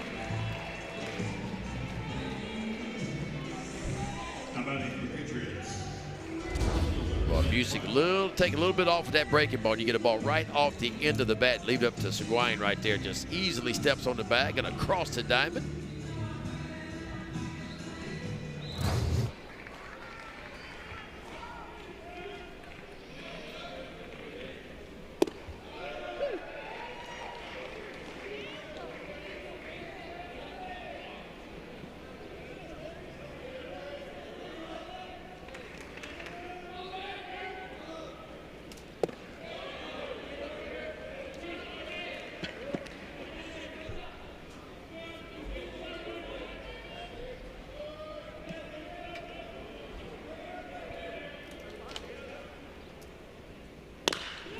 Try on ground ball to Cano. He'll hustle to the bag. 6-4 Little Rock.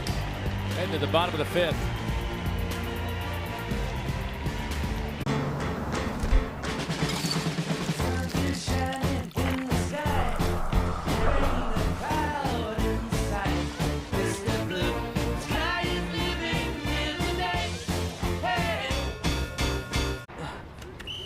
Jeff, you good? Yeah, 1 sec. Listen up. Jeff has a sore back, and it's the Rec League semifinal. Let's get our man back in the game. We got the ice, and we got the hot.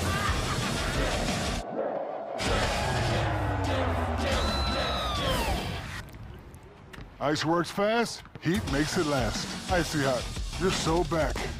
Testing, 1, 2, 3. We're live from Chick-fil-A. This is Grant. And this is Laura. And a little thing we love about the Chick-fil-A Smokehouse Barbecue Bacon Sandwich is that sweet bun. And that chicken filet was perfectly crispy and soft at the same time. And that Smokehouse Barbecue sauce, it's a lot of fun. And the brown sugar bacon definitely had a little bit more pizzazz. Also, the Mac, one of the all-time greats. It's hard to believe how much goodness you can get in one bite. Man, I'm getting hungry. Real guests paid for their testimonials.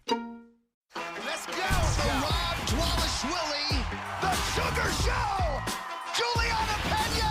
How are you going to beat me, Kayla? Kayla Harrison! I will be champion!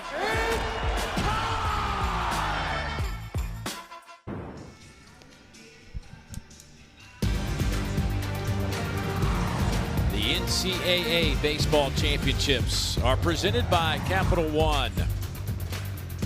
6-4, Little Rock out in front of Dallas Baptist as we move to the bottom of the 5th inning. Tiger Stadium off in the distance. Won't be long before that will be filled with 100,000 folks. Plus, that's right. Wearing the purple and gold of LSU. Hoping that this is the year. Brian A lot Kelly. of expectations this year. Man, You're right. They hit the portal hard. Got some great talent coming in. Good and recruiting class, and got a veteran quarterback coming back. And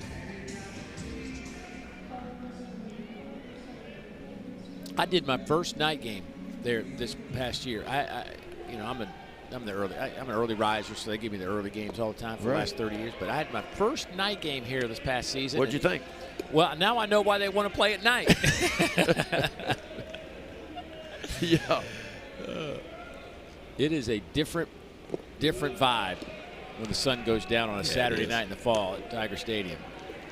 Especially when folks start showing up on Friday. Yeah. Some of them on Thursday. That is just one massive, massive stadium. Man, it gets so loud in there. Zach Henry fly ball out to left, still drifting to the wall, and another home run today. The 4th home run for Little Rock this afternoon, and it's 7-4. And that's Oppo, too.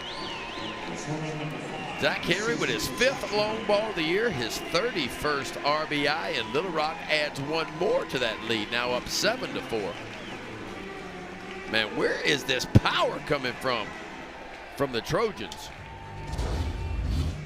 Watch this swing right here. Just goes up, gets a fastball just above the belt, little inside-out swing, gets it in the air and lets it fly. Dave Neal, you're a golfer. Tee it high, let it fly. Boy, that didn't make it by much.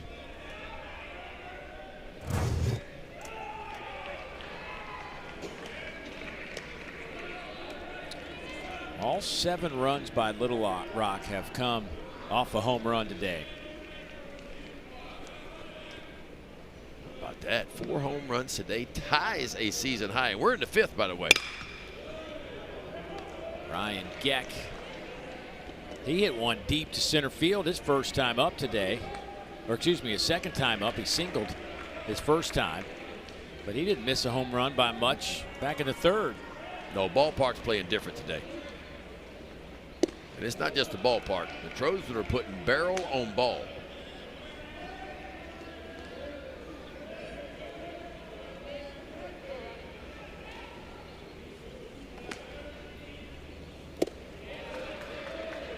Two and two the count.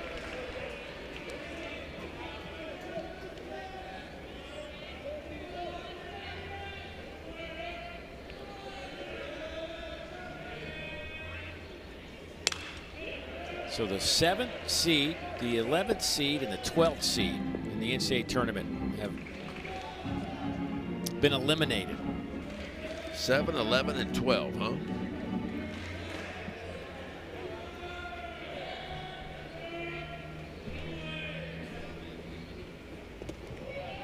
Something tells me there's more to come. Yes. Ole Miss is battling right now, just trying to hang on.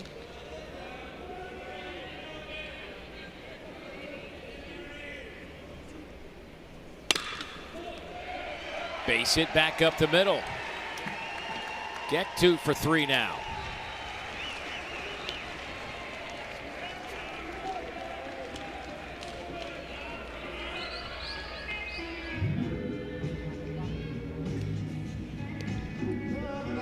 And again, some activity in that Dallas Baptist bullpen as Mason Peters, the left-hander, is getting ready in a hurry. We thought we might, if they didn't need him today, that we thought we might see him in a game tonight if they won. But there is no tomorrow if you don't win today. No, you win this one any way you can, and you figure it out after that. And if you missed it, the Little Rock Trojans yesterday, 22 runs on 20 hits, and they have just kind of picked up where they left off.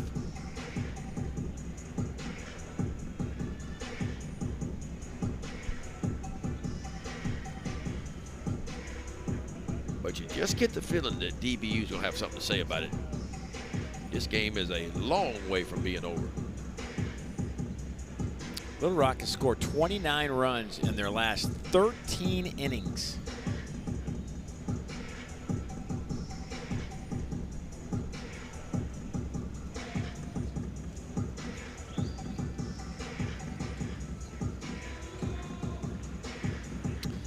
So it will be a change on the mound for Dallas Baptist.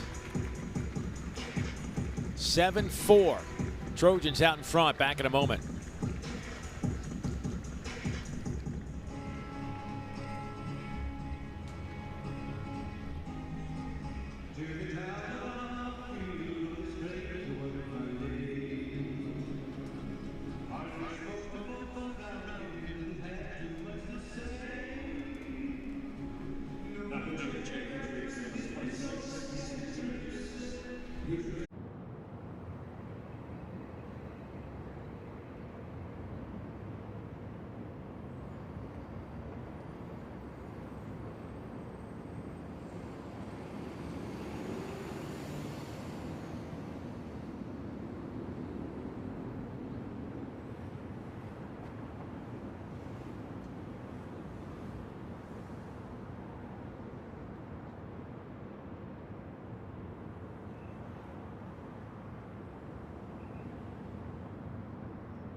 (7-4).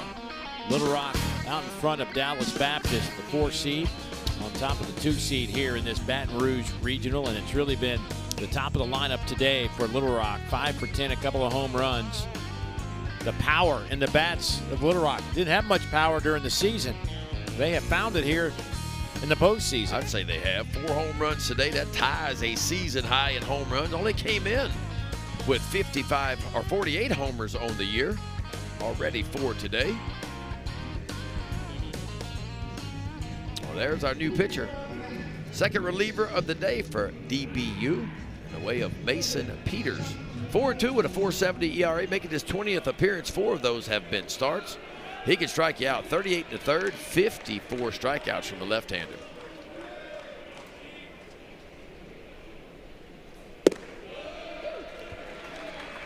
Start you off with a little 94. Yeah, that's what they say the fastball will be, 91 to 95. A little slider, a curveball, an occasional changeup.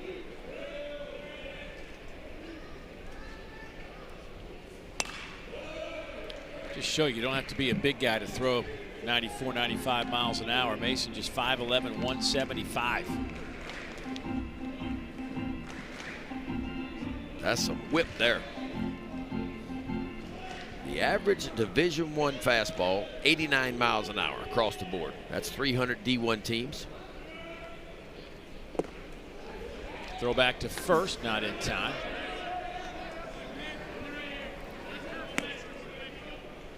Jay's already picked off one.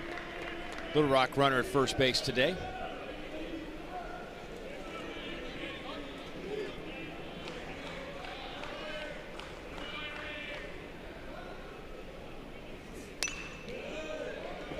Rhodes fouls that one back.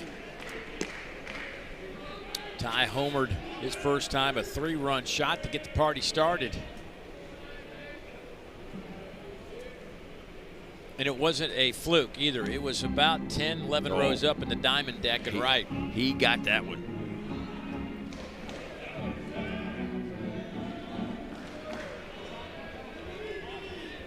Florida Gators eliminated by ECU. I think injuries finally caught up to the Gators. Luke Heyman, their catcher, was out with an injury. Broke his arm. and late in the regular season, and maybe their best hitter, leader, captain, just one of numerous injuries that piled up for Florida last month of the season. And despite that, they finished on a very positive note, but the regional, not so much. Yeah, if I'm not mistaken, Florida Gators lost their first 3 SEC series a year, then won 7 consecutive after that. But their season is over.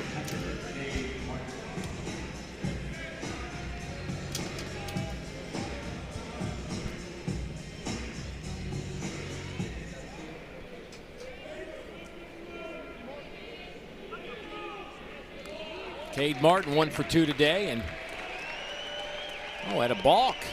That'll get Geck to second base.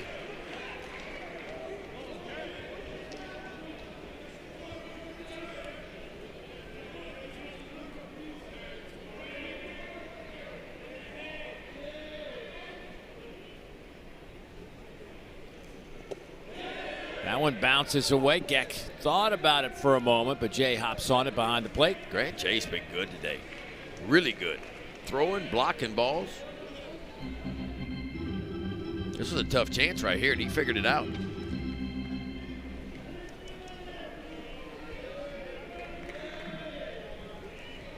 First team All-Conference USA performer Grant Jay.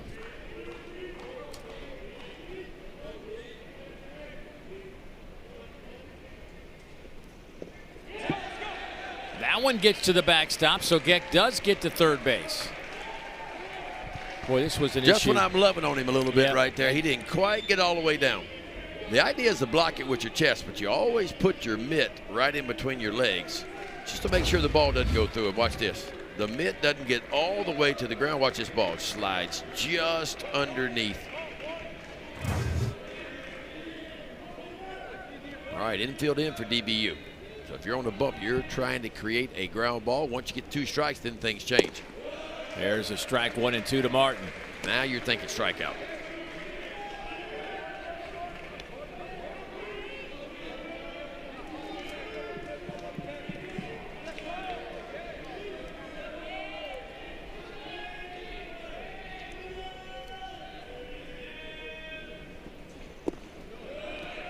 Jay, by the way, came out of Alabama when he was in high school as the #1 ranked prep catcher in Alabama and the top 20 catcher prospect nationally. Tell you what, the sample size, he's been good.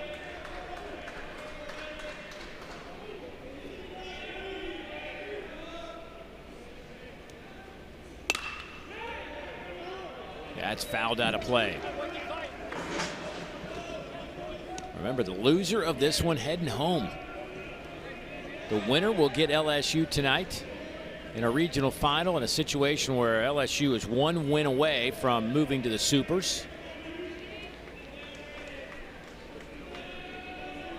That'll be coming your way 9 o'clock Eastern time, 8 Central. Swing and a miss. There's the strikeout you were talking about, and Mason Peters back-to-back Ks. Boy, that is huge right there. Runner on third now, remember. A really good hard slider. You can call it a cutter or a hard slider, just down and in and just underneath the bat of Cade Martin. Well done by Mason Peters. But he's not out of the woods yet. Still a runner at third, 2 out. Here's Ryan Geck at third. He singled.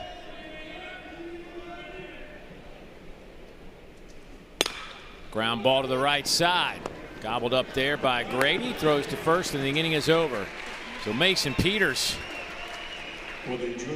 slows down this Little Rock offensive machine for the time being.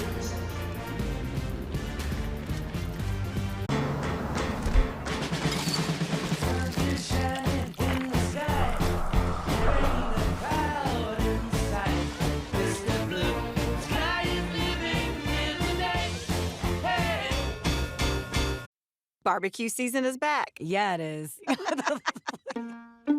Hey, it's Ellen. And this is Sarah Beth. And a little thing we love about the Chick-fil-A Smokehouse Barbecue Bacon Sandwich is that zesty barbecue sauce. I love that it was a little sweet, a little tangy, and with the mac and cheese, I feel like I tasted the brown sugar bacon first. It was the absolute best combination. Pro tip, 3 sandwiches are always better than 1. Real guests paid for their testimonials. Would you rather spend your summer like this? Hey, Jim, how's your back? Oh, you know. I hear ya. Or like this? What's happening? Welcome. Allow me to adjust your gravity. I'm fine. Gravity on. On June 20th, kick off your summer with Elio. You're more puny than I expected. I could say the same about you. These are the lava tunnels. Chloe and I am not fireproof. Just get in my mouth. Actually kind of comfy in here. Disney and Pixar's Elio. Rated PG, June 20th. The UFL is the spring football league. More of what you love. The atmosphere, the intensity. Must see for every football fan. The United Football League. All season long on ESPN, ABC, and ESPN+. Mike the Tiger having a great day. Why wouldn't you have a great day? Don't forget, the NCAA Regionals coverage for all 16 sites continues tomorrow on ESPN Plus and the ESPN app. For more information, visit ncaa.com, the home for all 90 NCAA championships. He looks so friendly.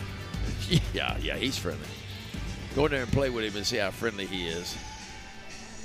Yes, he licks his chops. Just he heard you. He's like, send Dave over. Just send old Dave over here. Let me play with him for a minute. Perfect timing for Mike. Beautiful animal, though. And the fact that that environment that he's in, the enclosure, you can get up right up in there. Yeah. And sometimes Mike's running around. He'll come right up to you. Right up to the glass. Got him a big swimming pool in there. Yeah. If he ever moves out, I'm going to move in. New definition to man cave. Right.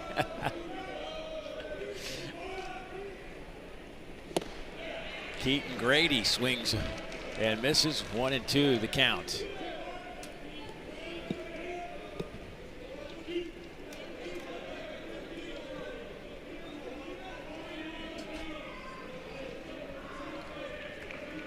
Redshirt junior's 3rd year at Dallas Baptist.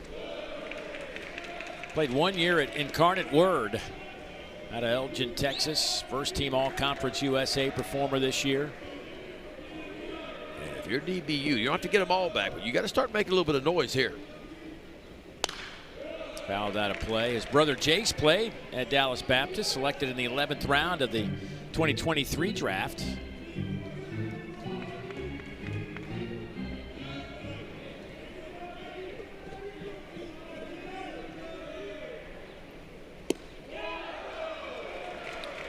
Now it's full at 3-2.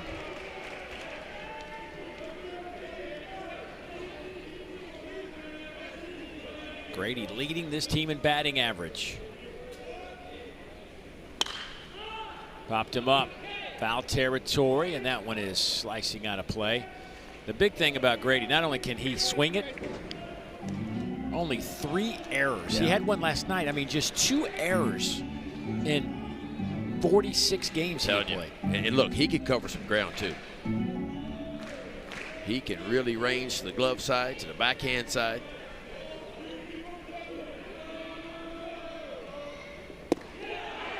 Called strike 3. First out. Usyk looking sharp out of that bullpen. Yeah, he is. That was a good fastball painted right at the bottom of the zone, just at the bottom of the knees.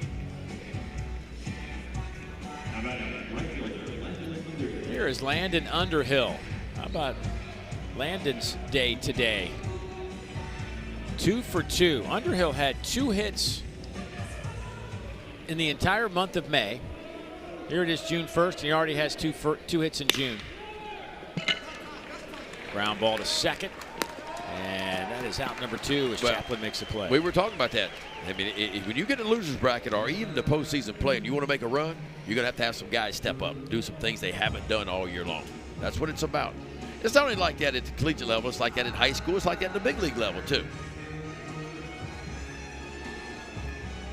Here's Luke Hefner. Luke 1 for 2 today, had a double in the 2nd inning. Right down the first base line and picked up 2 RBIs in the process. Struck out his last time. First pitch swinging. That one is out to left. Wilbanks there to make the play, and an easy inning for Little Rock. Head to the bottom of the 6th, 7-4 Trojans.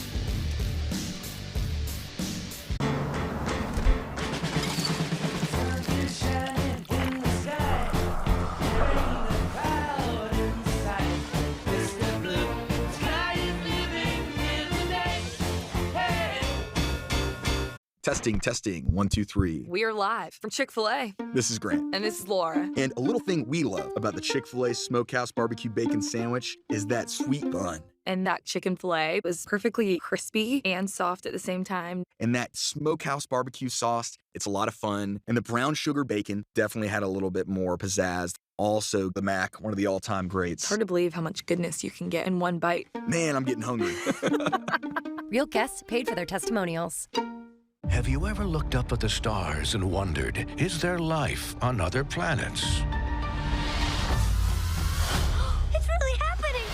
On June 20th, This is the most beautiful place I've ever seen. This is the bathroom.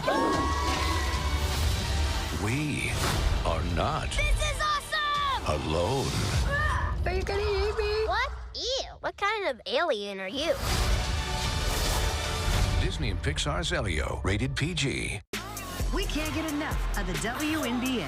Dallas Wings select Paige Beckers. With more stars and more heat than ever. Ridiculous! The WNBA on ESPN.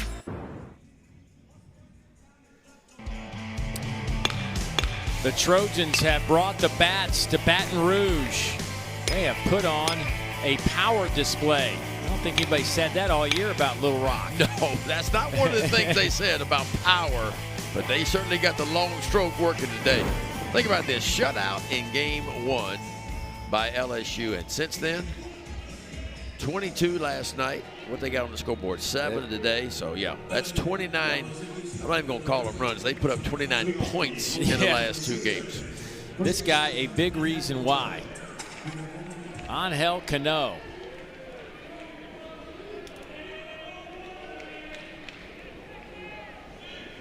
Back-to-back days with home runs for Angel. Had a 2-run shot in the 4th.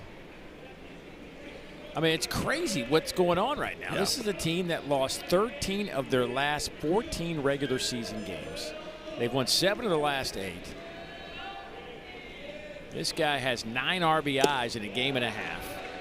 And look, I'll say it again, and it's not to disparage Little Rock, but it just puts it in perspective. They came in with the worst RPI of any team in this tournament. They were 243 out of 299 teams. Talk about house money, and sometimes house money matters. There's a strikeout. Cano having a tough time looking at that little slider down and in, and that'll be the first out. But, I mean, again, you talk about it. It's a crazy game. And confidence is probably a big part of what's going on with Little Rock right now.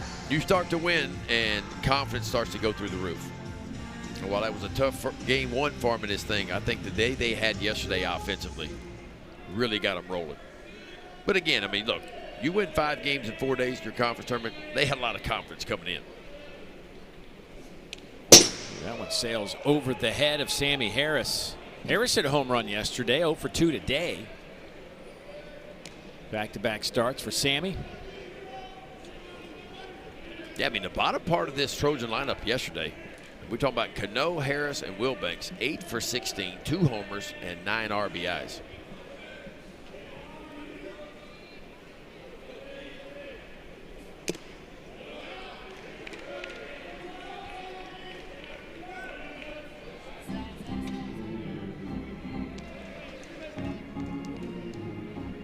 Still got to get 9 outs, though. And with this DBU offense, you know, there is a big sample size of regular season baseball. 3 runs is not a comfortable lead. Let's put it like that with 9 outs to go.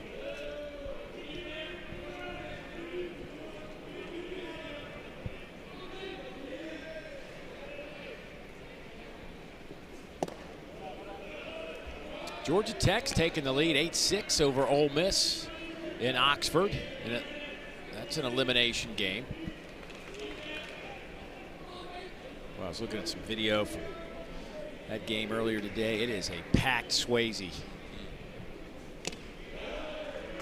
They can pack in 12,000, 13,000 over there. Yes, they can. Ole Miss is Oxford over there. I mean, that year in and year out, when you talk about attendance, they're always in the top 2 or 3. Always. They love them some baseball around Oxford.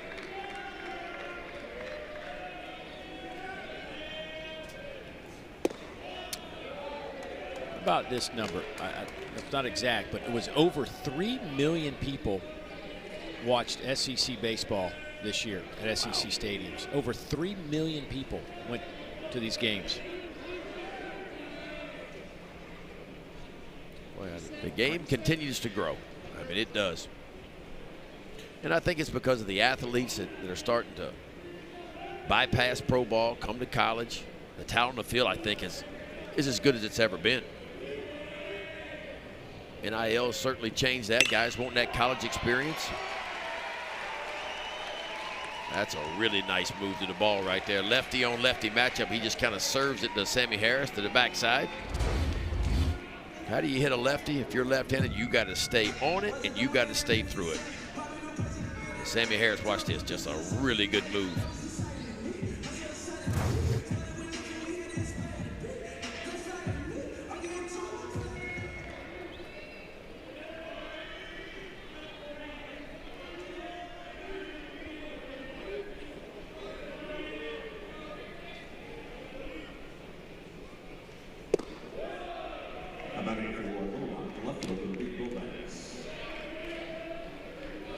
Reed Wilbanks got him a home run, second long ball of the year. That happened back in the 4th inning, a solo shot.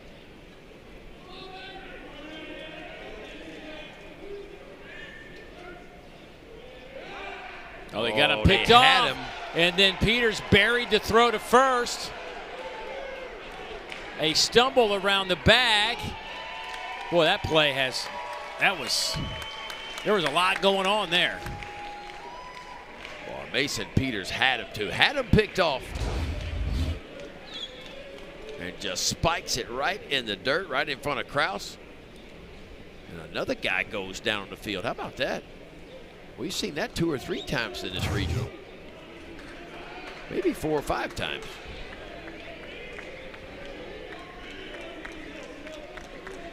So Sammy Harris stands at third now. And if you're DBU, you got to pull the infield again. You got to pull them in. You can't really afford to give up more runs.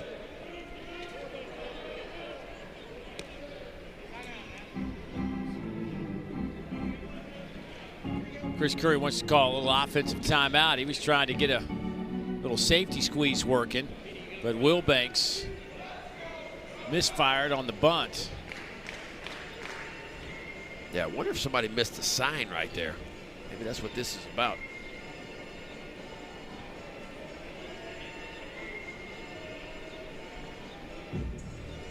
This would be a very important run for the Trojans. And it's equally as important to DBU.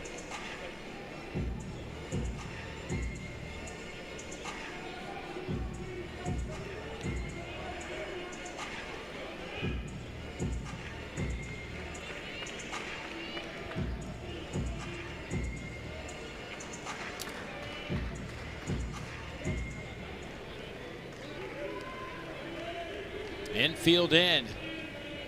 1-1 count. Wilbanks, the 9-hole hitter. Swinging away. 1-2. That's kind of the go-to for Mason Peters right there against the right-handers. He likes that hard slider just down and in. Want to be down because you're trying to create a ground ball. But now he's got 2 strikes, and he's trying to do what he did last inning. Pick up a strikeout here. Ground ball to the infield. Here's the throw home, and it gets past Grant J to the backstop. Wilbanks winds up at second, and it's now 8-4. I got to look at this one again. Was it throw? I didn't think the throw was bad at all by the shortstop, Hefner, who came in. Ball wasn't hit very hard off, so Hefner's got to come get it. He comes charging towards home and throws the ball. That looked like a catchable ball to me right there. Let's take another look at this right here. That's why you pull the infield in to create a ground ball. And Peters got one.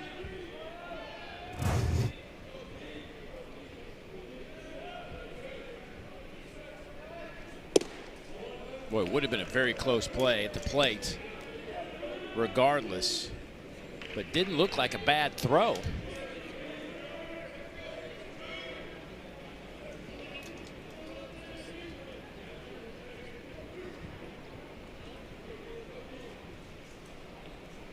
It'll go as a fielder's choice for Will Banks and an RBI, and then an error. Well, they're going to call an error on Luke Hefner on the throw. Second error of the day. Yeah, that's not a bad throw. I don't agree with that error at all. That's actually right where you wanted it. You wanted it as close to the ground as you could get it because it was going to be a close play, as you mentioned. And it gives the catcher, Jay, an opportunity to make the tag.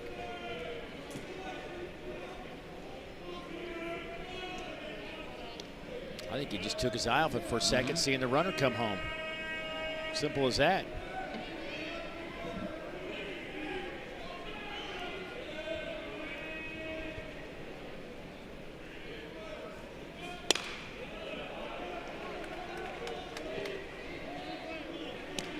Boy, those are the plays right there that just kind of summarizes the last day and a half for Dallas Baptist. Yeah. That's just that has not been the norm for them.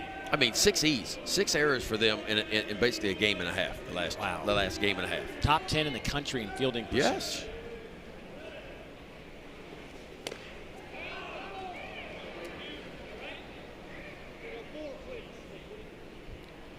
Dallas Baptist had made 36 errors during the regular season, or coming into the NCAA regional. That includes Conference USA 36. Tournament. 36, and they have 6 in a game and a half.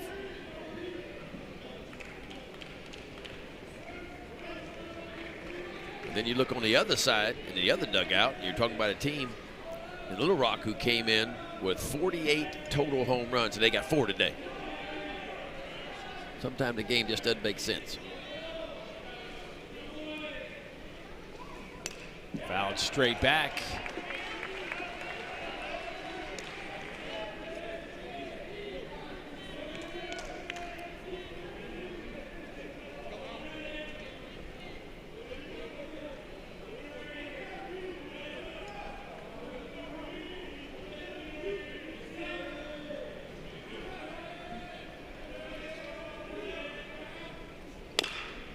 It's a little chopper to third.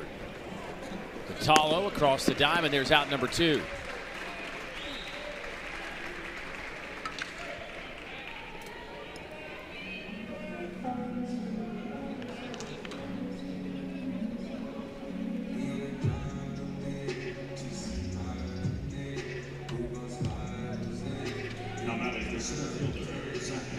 Here's Zach Henry, the 2-hole hitter. He had a nice little trip to the plate his last time up. Hit his 5th home run of the year.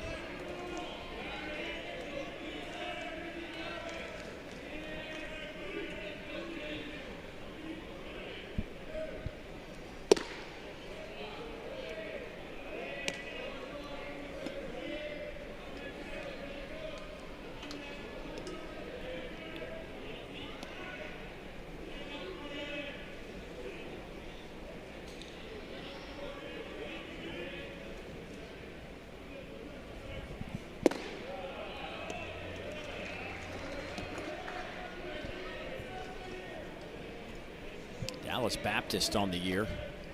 41 wins. Now, after picking up a win in their opening game, this Baton Rouge Regional, 41-17. Won the Conference USA regular season title.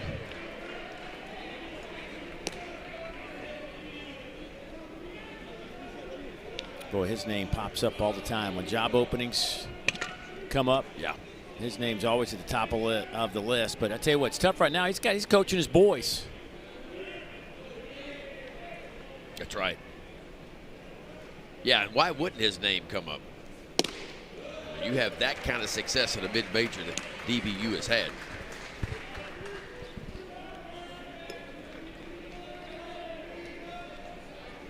It's such a great program.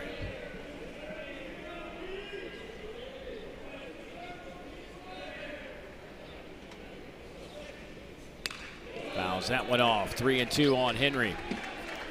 And you said baseball is the only D1 program at DBU. Yeah. Okay. Everything else plays D2.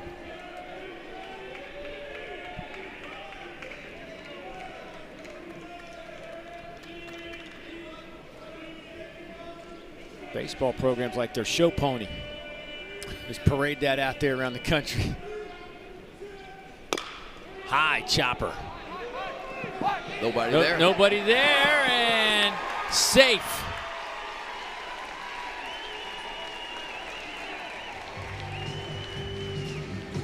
I mean, there are some things going on this weekend that just Dallas Baptist got to be scratching their head like, what in the world is happening? Well, watch Krause, first baseman, right? He's caught no man's land. It's a foot race at that point, and really no chance for Mason Peters. Gives his best effort right there.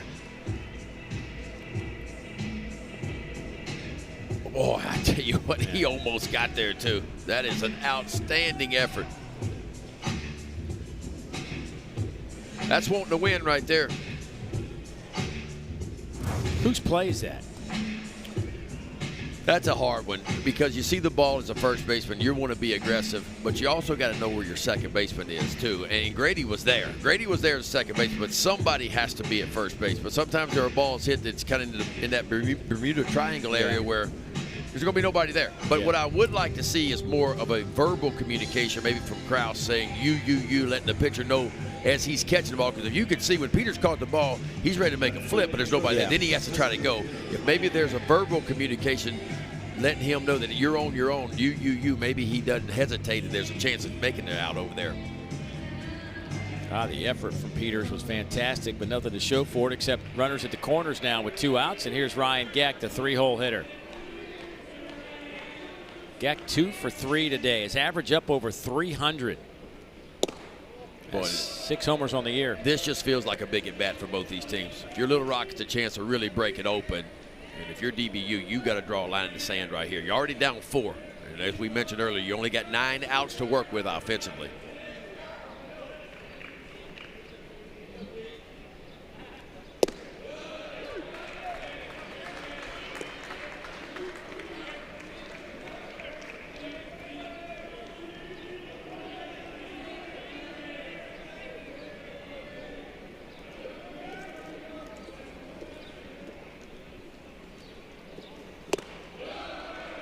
One and 2 the count.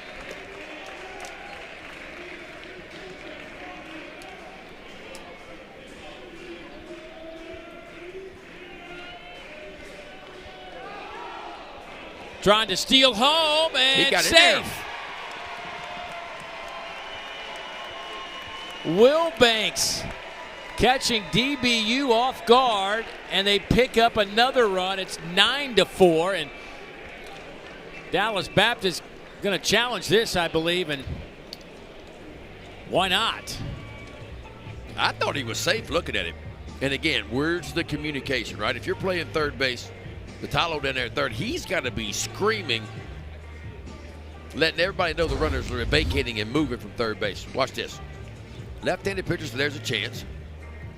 That's the old play where the guy on first acts like he slips down. You get the pitcher to just look over for a second. Man, I don't know. Dallas Baptist is challenging the ruling of safe at home plate. Previous play is under review. Yeah, where does it? Yeah, you know what? I don't know if that right foot ever got down. Does it get?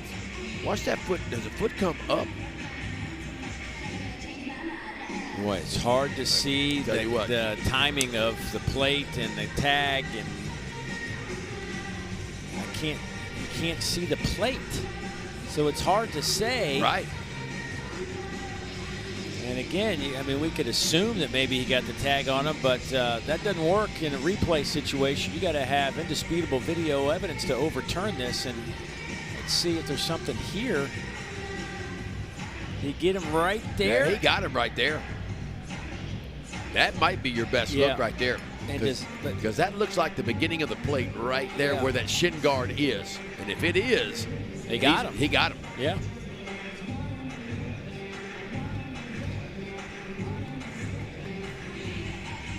That is, our best look at it. Ryan Geck had the best view, the guy in the batter's box. Yeah.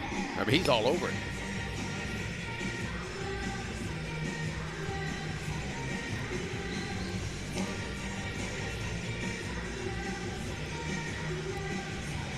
I think he's out, Dave. Now, is there enough?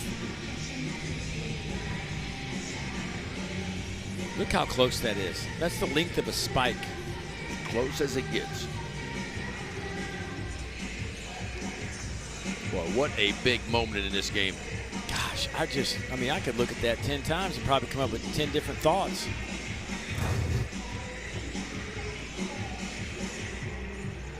If he is out, that's the end of the inning. And if he's not, it's a 5-run lead.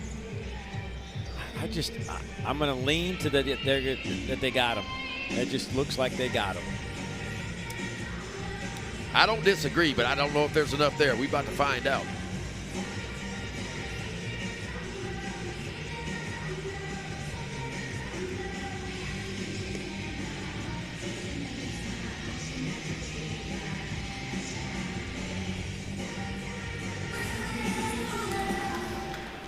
After a review, the call on the field is overturned to out. Dallas Baptist retains this challenge. 2 challenges remaining. Great challenge there by Dan Hefner. That'll get Little Rock back in the field. Dallas Baptist grabbing some bats. They got 9 outs to pick up at least 4.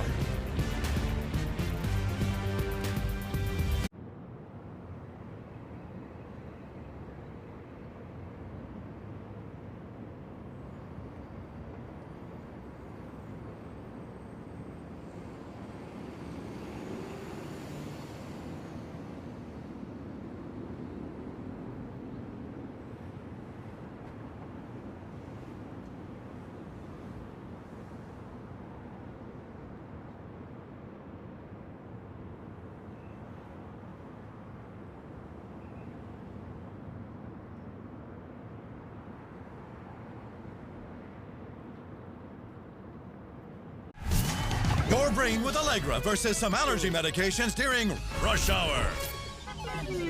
Some allergy medications can make you drowsy. But Allegra is different. Traffic jam? We got this. Woo! We're nailing it. Yeah, come on. Like a boss. Right on time. Allegra is fast 24-hour allergy relief with 0% brain interference, so you can use it even when you're driving. It's a no-brainer. The new How to Train Your Dragon menu is now at BK. Get it before it disappears. Ooh, toothless. Bold, tasty, and dangerously delicious. How to Train Your Dragon. Coming to theaters June 13th. The Women's College World Series on the networks of ESPN. Well, ESPN is the home for the NCAA College Baseball Regionals. For around-the-clock multi-game coverage, scan the QR code below. ESPN Plus subscribers can access expanded coverage with Squeeze Play. Another busy day out on the Mississippi River. Again, I'm just, every time I've been here, coming here for so long, and I still, when I get to walk along the riverbanks, it's just, it's big, isn't it? When they say the mighty Mississippi. It's mighty. It's over a mile wide in some places. And the size of the tankers, that's what's crazy, man. Seeing floating up the Mississippi. It is. It's just incredible every time I come up here.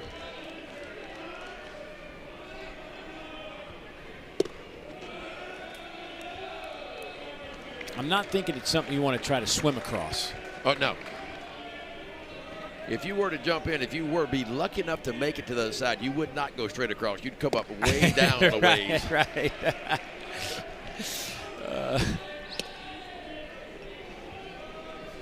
We got the Chattahoochee River running through Atlanta. That's like our river. It looks like a little stream compared to that one? Yeah, a stream would be a good ditch. word. A ditch. A big ditch. A ditch. It's a gully washer. Michael Detallo, 1 for 3 today. Top of the lineup. See if they can get this going. It is 2-2. Dallas Baptist starting to feel it. You can just kind of sense, I don't want to say panic, but you can sense the urgency. And he went. That'll be out number 1.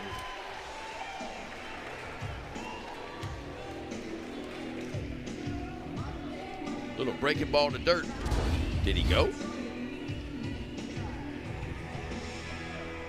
So an elevated fastball called a strike. Natalo did not agree with that. And did he go on that? Boy, I'd like to see the side view of that one, huh? Yeah.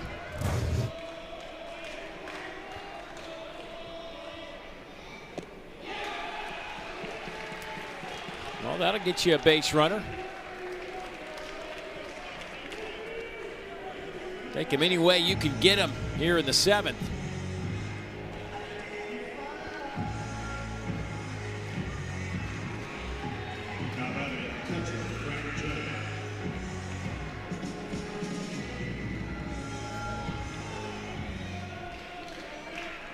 Zach Busick has gone 2 1/3, 1 hit, 2 strikeouts, and now a hit batter.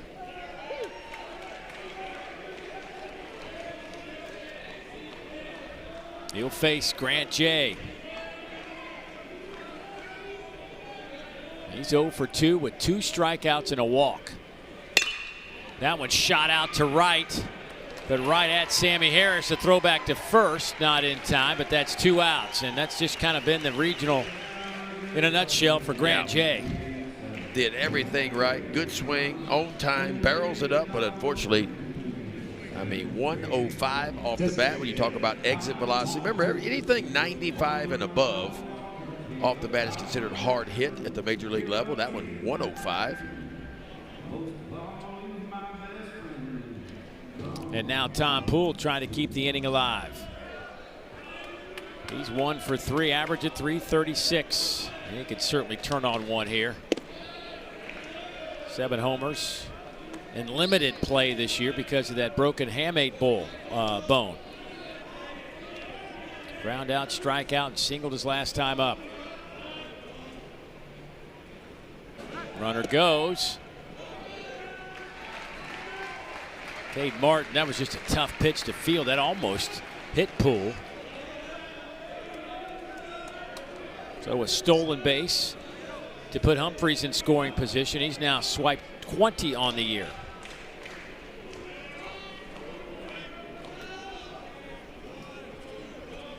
Two and 0. Make it 3-0. That's what DBU needs as base runners.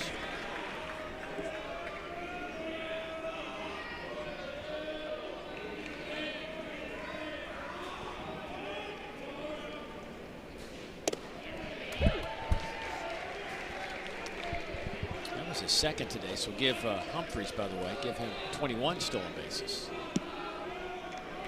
Can't shortchange my man. No.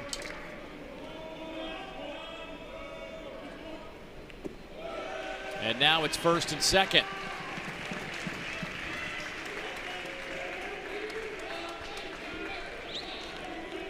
DBU needs that big blow. They got the guy stepping in the box that can certainly deliver that. Chayton Krause, a couple of flyouts and hit into a double play his last time up. 15 long ones on the year, 71 RBIs, leads this team. And leads him with 19 doubles as well. Average has dipped 4 points after this 0 for 3 day. That one is high in the air. It'll stay in the ballpark. And Zach Henry will make the catch. And Busick and company getting off the field. Dallas Baptist will leave a couple of runners. Little Rock 8 outs away from moving on. It's a rare thing when someone you've been with for so long finds a way to surprise you.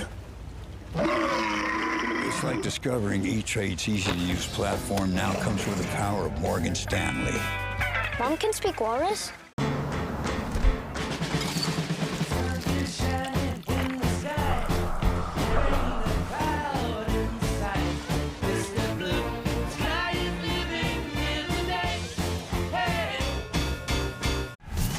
Your brain with Allegra versus some allergy medications during rush hour. Some allergy medications can make you drowsy. But Allegra is different. Traffic jam? We got this. Woo! We're nailing it. Yeah, come on. Like a boss. Right on time. Allegra is fast 24-hour allergy relief with 0% brain interference, so you can use it even when you're driving. It's a no-brainer.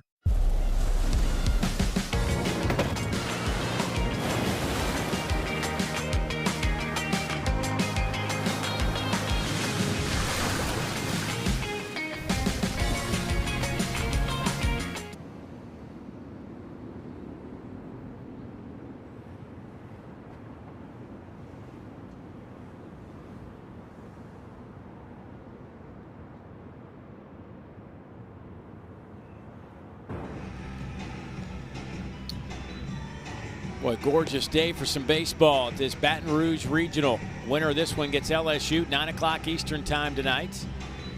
The loser going home. Yeah, it's one of those days you need a fan. Don't throw it. Don't throw it. And don't let your hair get caught in there either. Or bring it up here. You got two options. Use it or give it to us. I think she decided she was just going to use it. Here's Ryan Geck.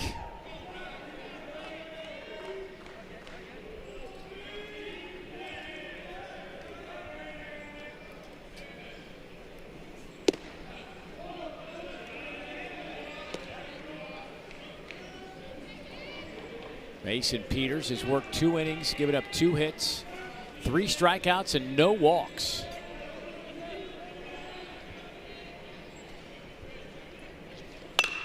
Ground ball out to short. Hefner.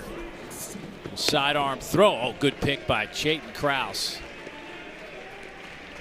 Tell you what, Geck, for being 6'6", can move down that line. Yes, he can.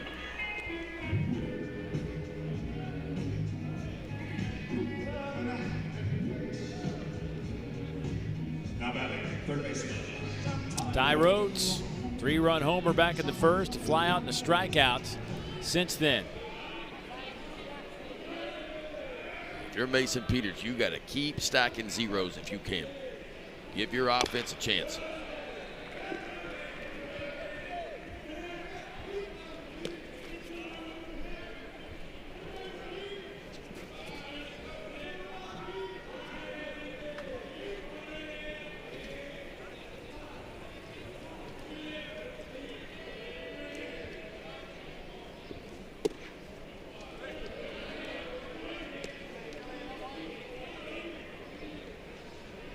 Rhodes, the junior, 3rd year in the program, out of Jonesboro, Arkansas. Been a starter since he stepped foot on campus. He's now up closing in on 160 career starts. Ooh, that one's up and in.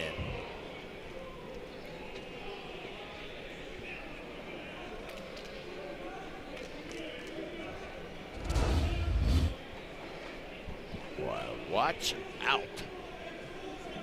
Oh, his glasses. Helmet, glasses. Yeah. Oh, boy.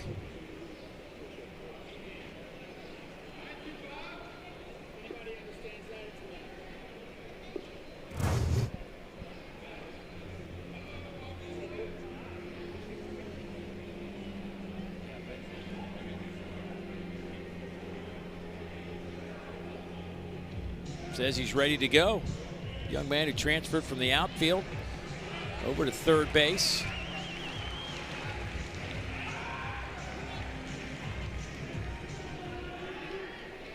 He's 8 home runs, now 9. Lead the team.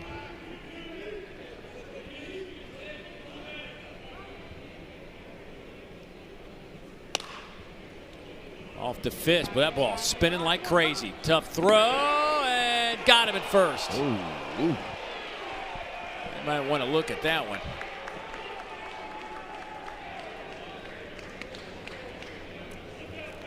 That ball looked like your pitching wedge hit on the green, Dave, and just backing up. A little backspin.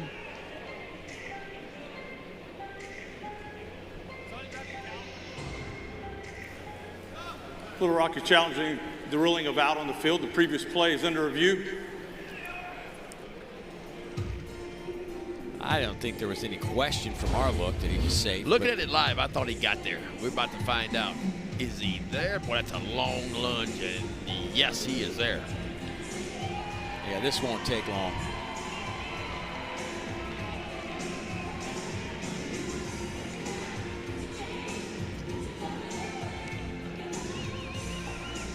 I mean, Natalo over at third base did all he could do.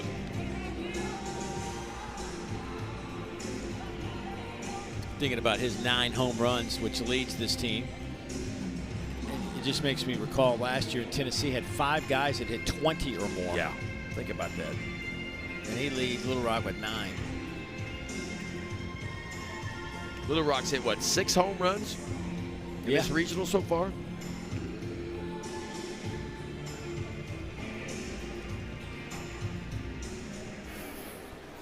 After review, the previous call of out has been overturned to safe. Arkansas Little Rock still has 2 challenges remaining. Rhodes now 7 for 13 here in the Baton Rouge Regional.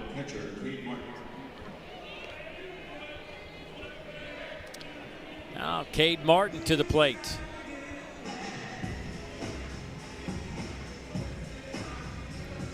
Singled his first at bat, struck out in the 4th and the 5th.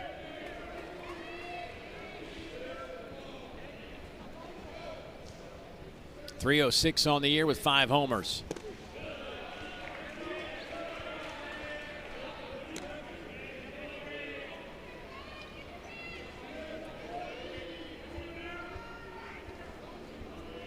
Cade went 1 for 4 yesterday, but did have 3 walks.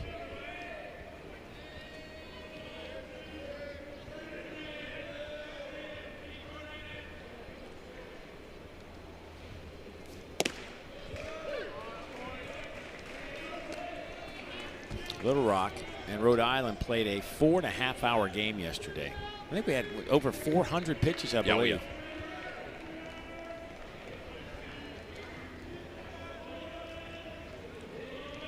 Yeah. 12 total pitchers, 8 of them though from Rhode Island.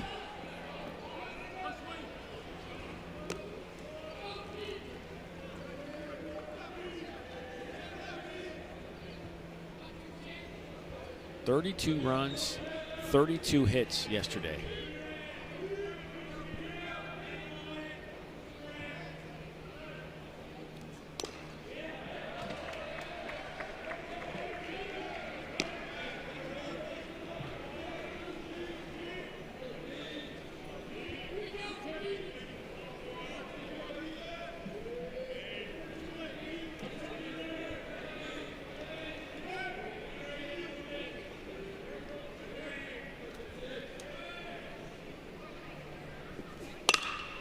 This could be 2. The turn by Hefner, and it works. Grady started it, Hefner turned it, and Chayton Krause finished it off. 8-4 Little Rock. There's a kind of magic to making memories, to finding time for the little things and the big things, the new things, and the things you'll do over and over again. It's the magic of a job well done and a well-deserved day of rest, of living life to the fullest with the people you'd never want to live without. Fairway, closed on Sunday, open for life. Barbecue season is back. Yeah, it is. Hey, it's Ellen. And this is Sarah Beth. And a little thing we love about the Chick-fil-A Smokehouse Barbecue Bacon Sandwich is that zesty barbecue sauce. I love that it was a little sweet, a little tangy, and with the mac and cheese, I feel like I tasted the brown sugar bacon first. It was the absolute best combination. Pro tip, 3 sandwiches are always better than 1. Real guests paid for their testimonials. With Apartments.com capturing the hearts of hundreds of millions of renters, everybody wants the secret to our success, but they're never going to get it. Will they, Craig? No, sir. Or the secret to the most rental listings. Not to mention our secrets for making renting easier with Matterport 3D virtual tours and online applications. Oh, this is good. Yay. Yay! Apartments.com. Ooh, the place to find a place. Well, LSU going to play later tonight at Alex Box Stadium, 9 o'clock Eastern, 8 Central Time. And so far, the two pitchers we've seen have been as advertised, Cade Anderson and Anthony Ianson. Yeah, 14 2/3 combined, 9 hits, not a run for either one of those two. Only 3 walks and 18 strikeouts, 1 A and 1 B. LSU fans starting to pour in. They are getting ready. Well, they might be pouring in the stadium, but they are definitely pouring in the parking lot. Oh, the parking lot's starting to fill up. And I mean pour as in like beverage pour. You know that's going on. Same group. I parked by the same group. Bloody Mary's flowing again. You said no again. They offered again. It's crazy how many times you say no. I said no. Okay, I'll have one more sip and I got to go. Here's Ben Tryon. Quickly 2-0. Busick has been really good. Can he keep it going is the question. That's the question. 3 shutouts since he came in.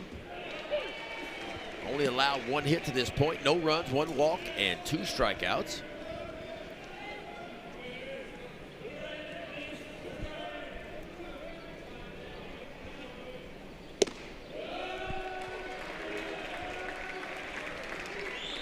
Tell you what, you want to see me out there have one of those Bloody Marys. I hadn't had a drink of alcohol in about 8 years. It'd be fun to watch me have. Good for me to have one of those. Well, we'd be like Harry Carey up in here. Harry Carey. That was my introduction to TV and baseball. When I mean, we only had, the bunny years like a lot of people did growing up. And then we finally got Cablevision. And we got Cablevision, I was like a sophomore in high school. We got WG and then WTBS. So I grew up as a National League fan, That one's out to left, and an easy play there by Will Banks, 1 down. And I remember Harry Carey, about the 7th inning. They show him from center field up in the booth, and you couldn't hardly see his face because the empty cups were just stacking up like a pyramid in front of him. Yeah, he was one of a kind, and let me hear you. Oh, that was fun. I grew up watching Dale Murphy with the Braves, of course. Keith Moreland. Oh, yeah. Rick Sutcliffe. Sean Dunston. Ryan Sandberg. You ended up, you played with Sutcliffe? Yeah, got to play with Sut later on,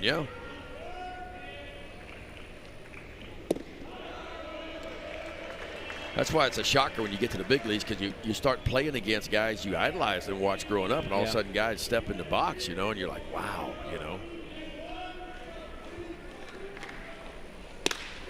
That ball's going to drop for a base hit. Keaton Grady going to look to second, but that is gobbled up in a hurry by Sammy Harris and gets it in. So a 1-out single now. And now the 8-hole hitter, Landon Underhill, with a couple of hits today. Again, Landon had 2 hits in the month of May and has 2 today, the first day of June.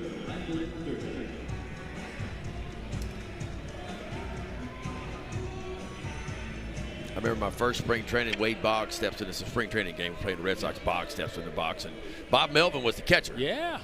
Bo Mel comes running out. He goes, "You're nervous, aren't you?" I said, "Well, yeah, I'm nervous. Wade Boggs leading off." He goes, "Listen, he never swings at the first pitch. Just throw the first pitch of the game, fastball right down the gut. He'll take it, and we'll just go from there. Everything will be fine." Okay, perfect. That sounds like a plan. Sure enough, fastball right down the gut. He hits a line drive. If I wouldn't have moved, it'd been a hole in my forehead. I mean, right, and I'm laying on my back. Hat flies off, and I'm sitting down, and I look in at Bob Melvin. He's giving me the hands up, palms up, going, "Sorry, he never swings at the first pitch." Lesson learned. It's kind of like, just go throw strikes. Yeah. Never assume they're not swinging. Glad you survived that. Yeah.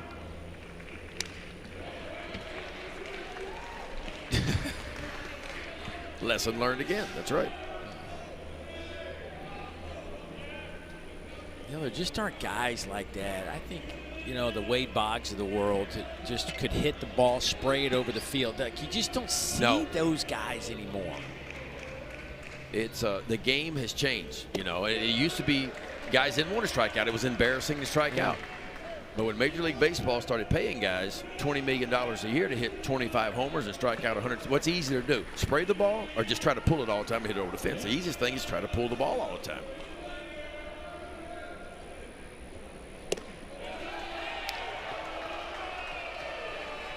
Boy, Little Rock fans thought that might have been strike 3. Instead, it's ball 2. Counts even.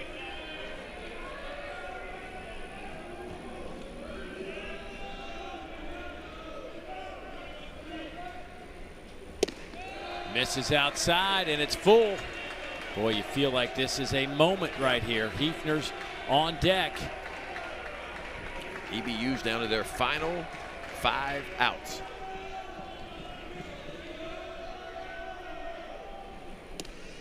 And pulled it inside. Now it's first and second.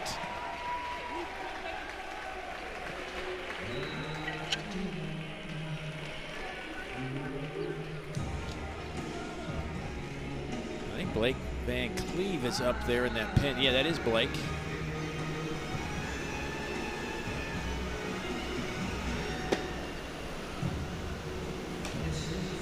Blake has the second most appearances on this team. I don't think they're quite ready to go that direction yet.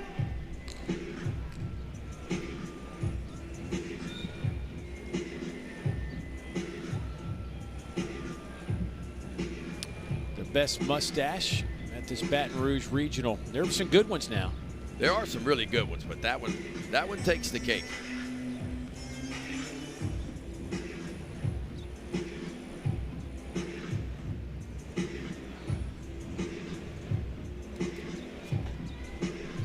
Hefner today, who's coming up, has doubled back in the second inning, 2 RBIs, but struck out and flew out his last 2 times to the plate.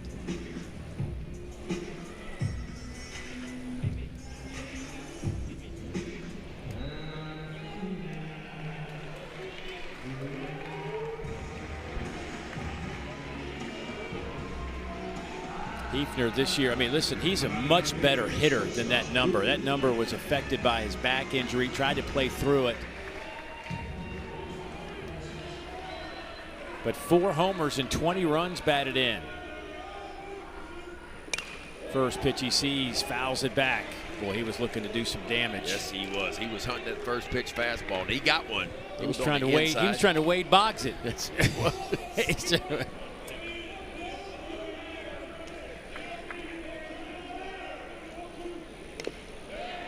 Foul tips that one, and that catches Cade Martin.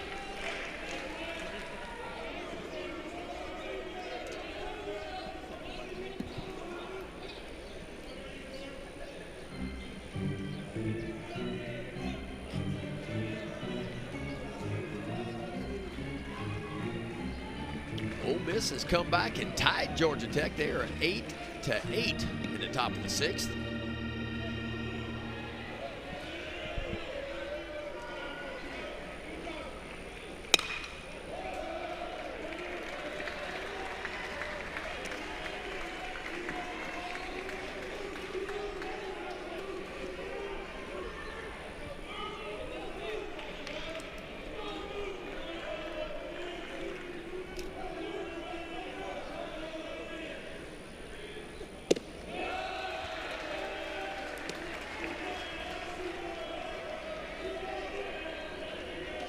One and 2 the count. The lineup will flip back over to Michael Detallo.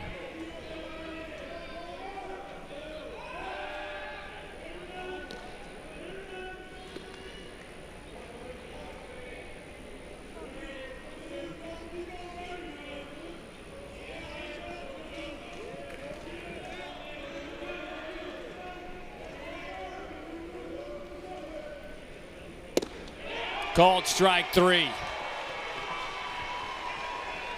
Busick with an excellent fastball. Boy, I tell you what, good velocity, and I mean pinpoint placement. Look where the freshman Cade Martin, the catcher, sets up, just on the outside edge. He might have stole that one, Dave. That ball looked like about a ball off the outside corner. Maybe 2 balls off the outside corner, but the freshman Cade Martin quickly brings it back, gets the call, and a big second out. And now Detallo. Vitalo singled, picked up an RBI in the 4th. He is 1 for 4 today. Now one's down in the dirt, 2-0.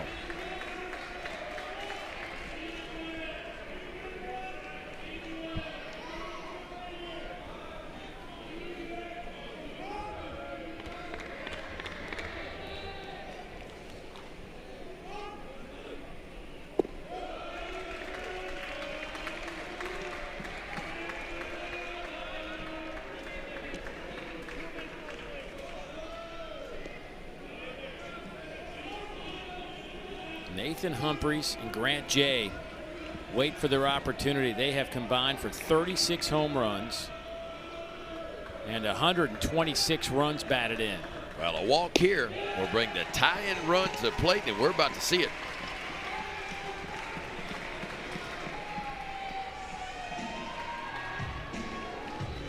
A critical moment in an elimination game as Nathan Humphreys strolls to the plate.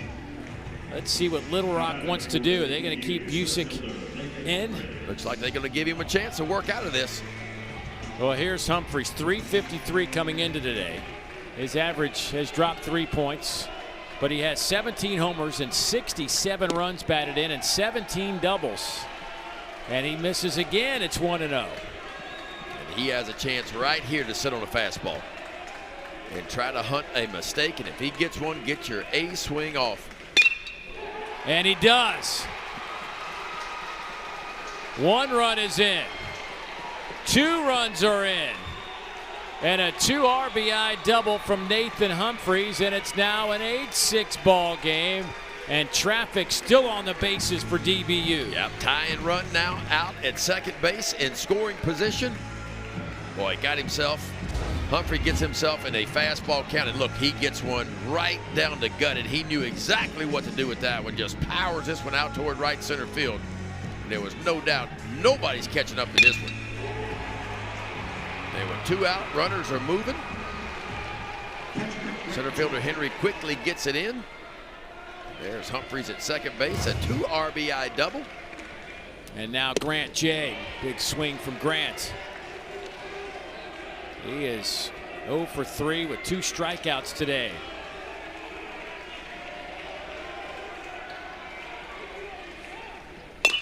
High chopper. Oh, what a play. Alex Seguin at shortstop, getting the Trojans off the field in a dicey situation. Boy, do it, huh? How about that play right there? Across the body, a perfect strike over to Cano. Trojans off the field, up by 2.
Well, some big news coming out of Nashville. The #1 overall seed in this NCAA tournament has gone down. Wright State takes down the Commodores, eliminating Vanderbilt.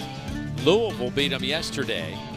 So it'll be a Wright State-Louisville matchup in that Nashville regional in the regional final, and Wright State will have to beat the Cards twice if they want to move on. Georgia's already been eliminated. Oregon's been eliminated. Clemson's been eliminated. Ole Miss trails. Man, this is crazy. Didn't expect this. Did not expect. There's always a few upsets, but not this many. Cooper Chaplin to start things off here in the bottom of the 8th inning, as Little Rock clinging to this 8-6 lead. Well, if you're on the bump, Mason Peters for DBU. Need a 0 here. DBU got 2 back at the top of the 8th, so they're within striking distance now.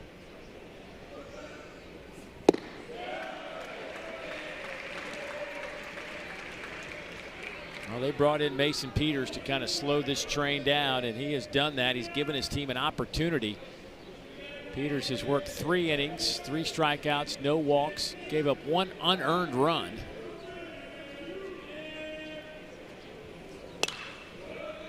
That one's fouled out of play. 56 pitches for the 5'11" lefty.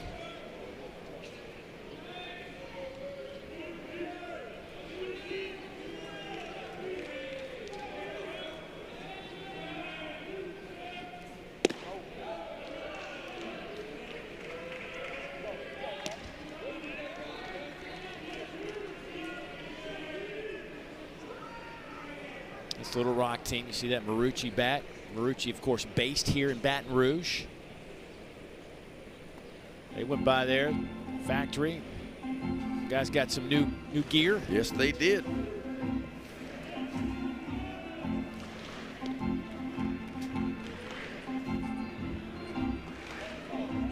Old Jack Marucci, who kind of started making bats and stuff a long time ago. Long-time athletic trainer. That's right. At LSU.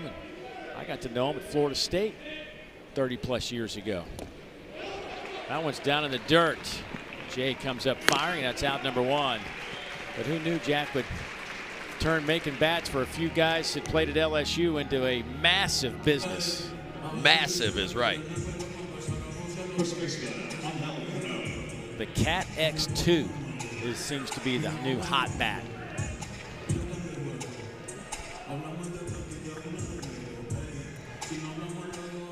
Got the new torpedo bat in MLB, the new wood bat. Marucci's making a lot of those as well on the pro side. So things are going well. Things are going well for Marucci.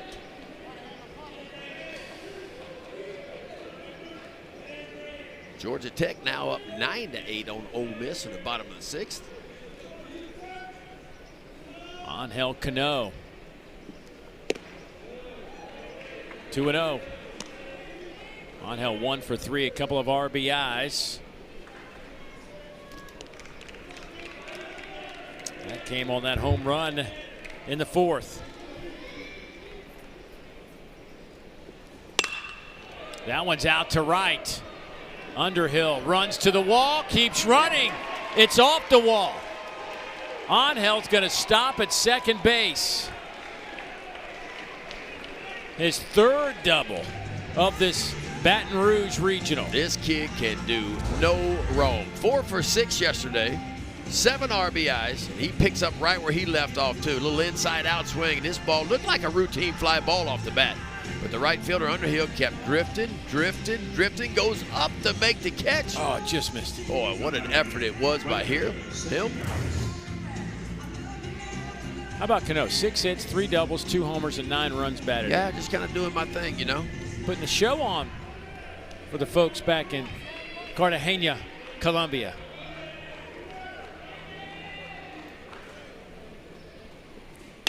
Ooh, line back up the middle, glove there by Hefner. Boy, Hefner was shaded perfectly on Sammy Harris.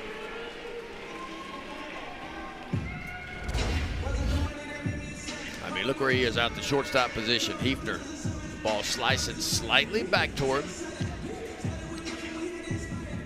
Really good swing, lefty on lefty, but there is Hefner. Tell you what, heads up by Angel Cano, too.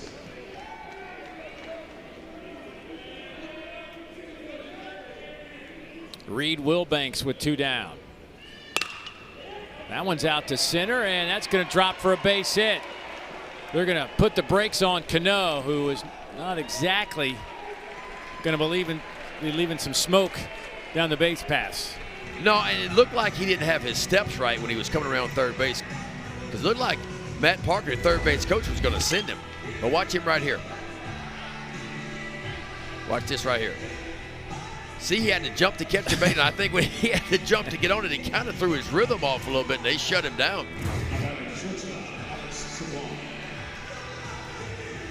Because that's a ball with 2 out right there. When you're looking for some insurance, you got to score right there. Now, base hit, it's not going to matter. Because with 2 out, there's no hesitation. You should be off and moving. There's a strike to Alex Seguin.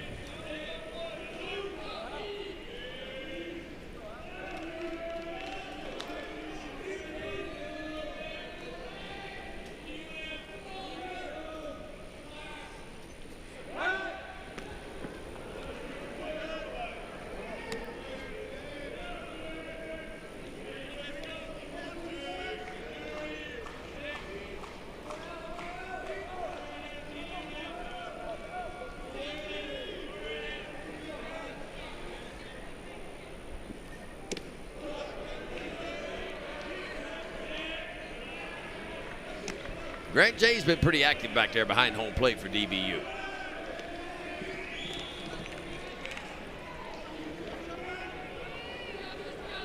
Telling his pitcher, you got this. 1-1 the count with 2 outs.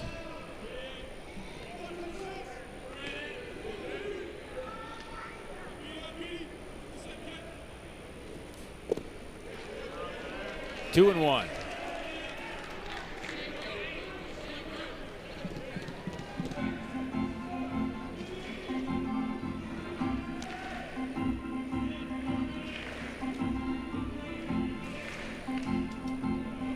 Pitch number 67 coming up for Peters.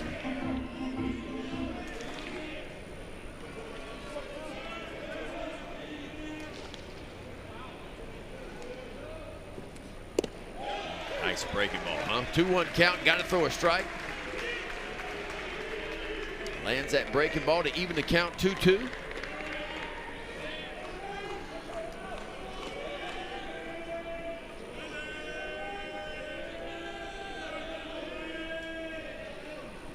Runner goes, chopped to third.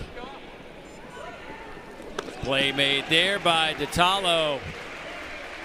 Heading to the 9th, it'll be 4, 5, and 6, including Chayton Krause, who's looking for his first hit today.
We are heading to the 9th inning here in the Baton Rouge Regional.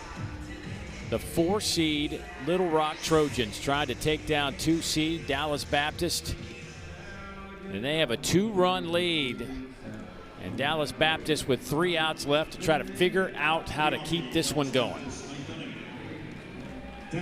Well, this is what your season comes down to. Right here and right now, and 3 outs to work with. Tom Poole to lead things off.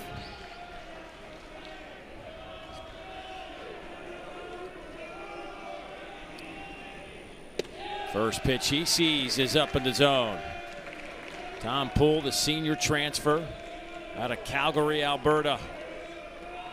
His 3rd season with the Patriots. And that one caught him in the arm. Just did nick him. You could kind of hear it. And the tying run coming to the plate.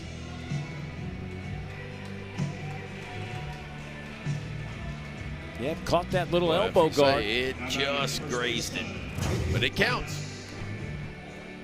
And now, tie and run back at the plate for DBU.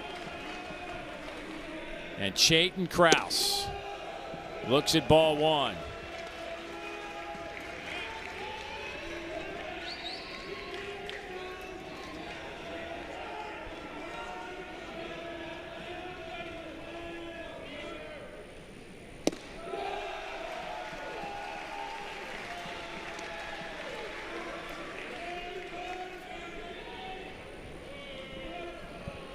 Boy, Little Rock not wasting any time. They're going to make a change. It's a heck of a day, heck of an effort by Busick, but Chris Curry is not going to let this one go any further. We'll step aside. 8-6 Little Rock.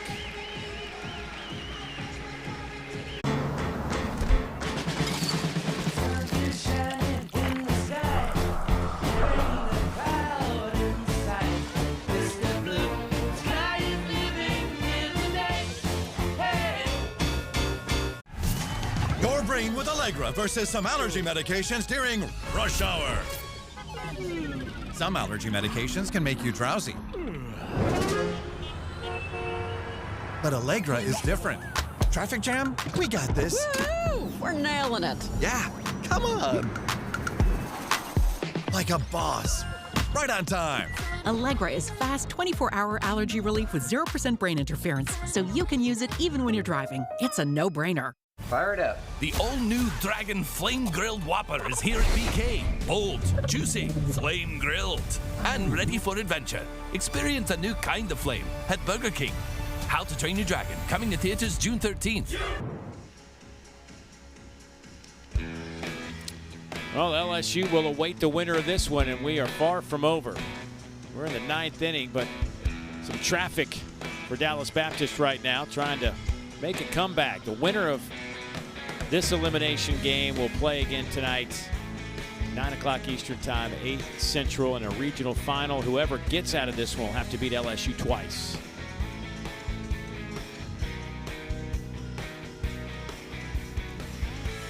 Krause is 1 for 10 in this Baton Rouge regional, but this is the one hit. And it came on his very first at bat in this Baton Rouge regional. A 2-run shot on an off-speed pitch. He went at top shelf to get it 0 for 4 today.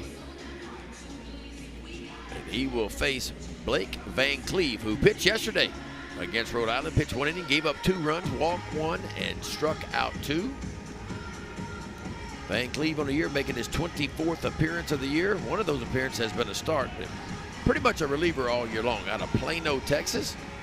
There he is, 2-3. See the ERA, a shade below 6. 54 innings of work, 48 strikeouts, and 29 walks.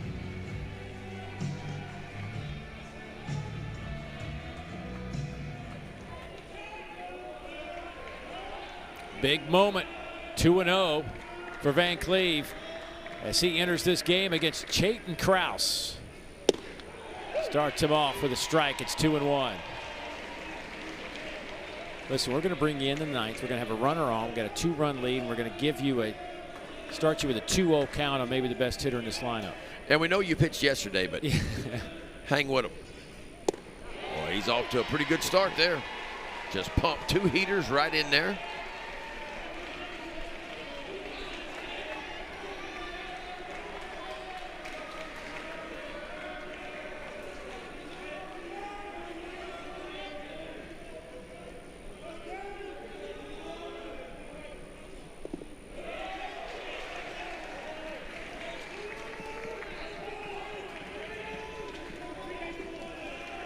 It is full 3-2.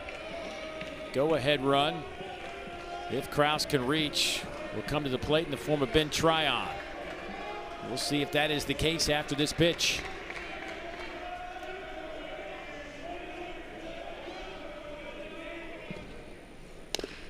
Foul tipped at the plate. We'll do it again.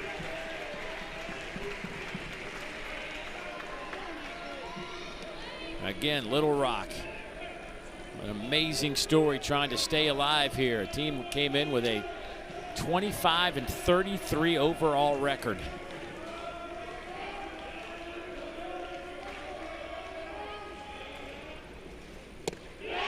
Van Cleve gets the first out via the strikeout. Boy, how big is that?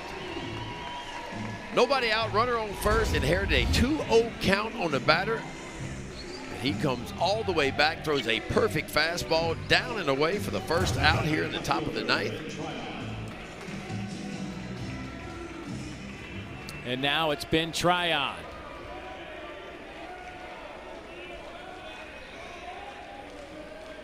Ben singled his first time up. He looks at a strike. He is flown out, grounded out, and flew out in the 8th his last time up.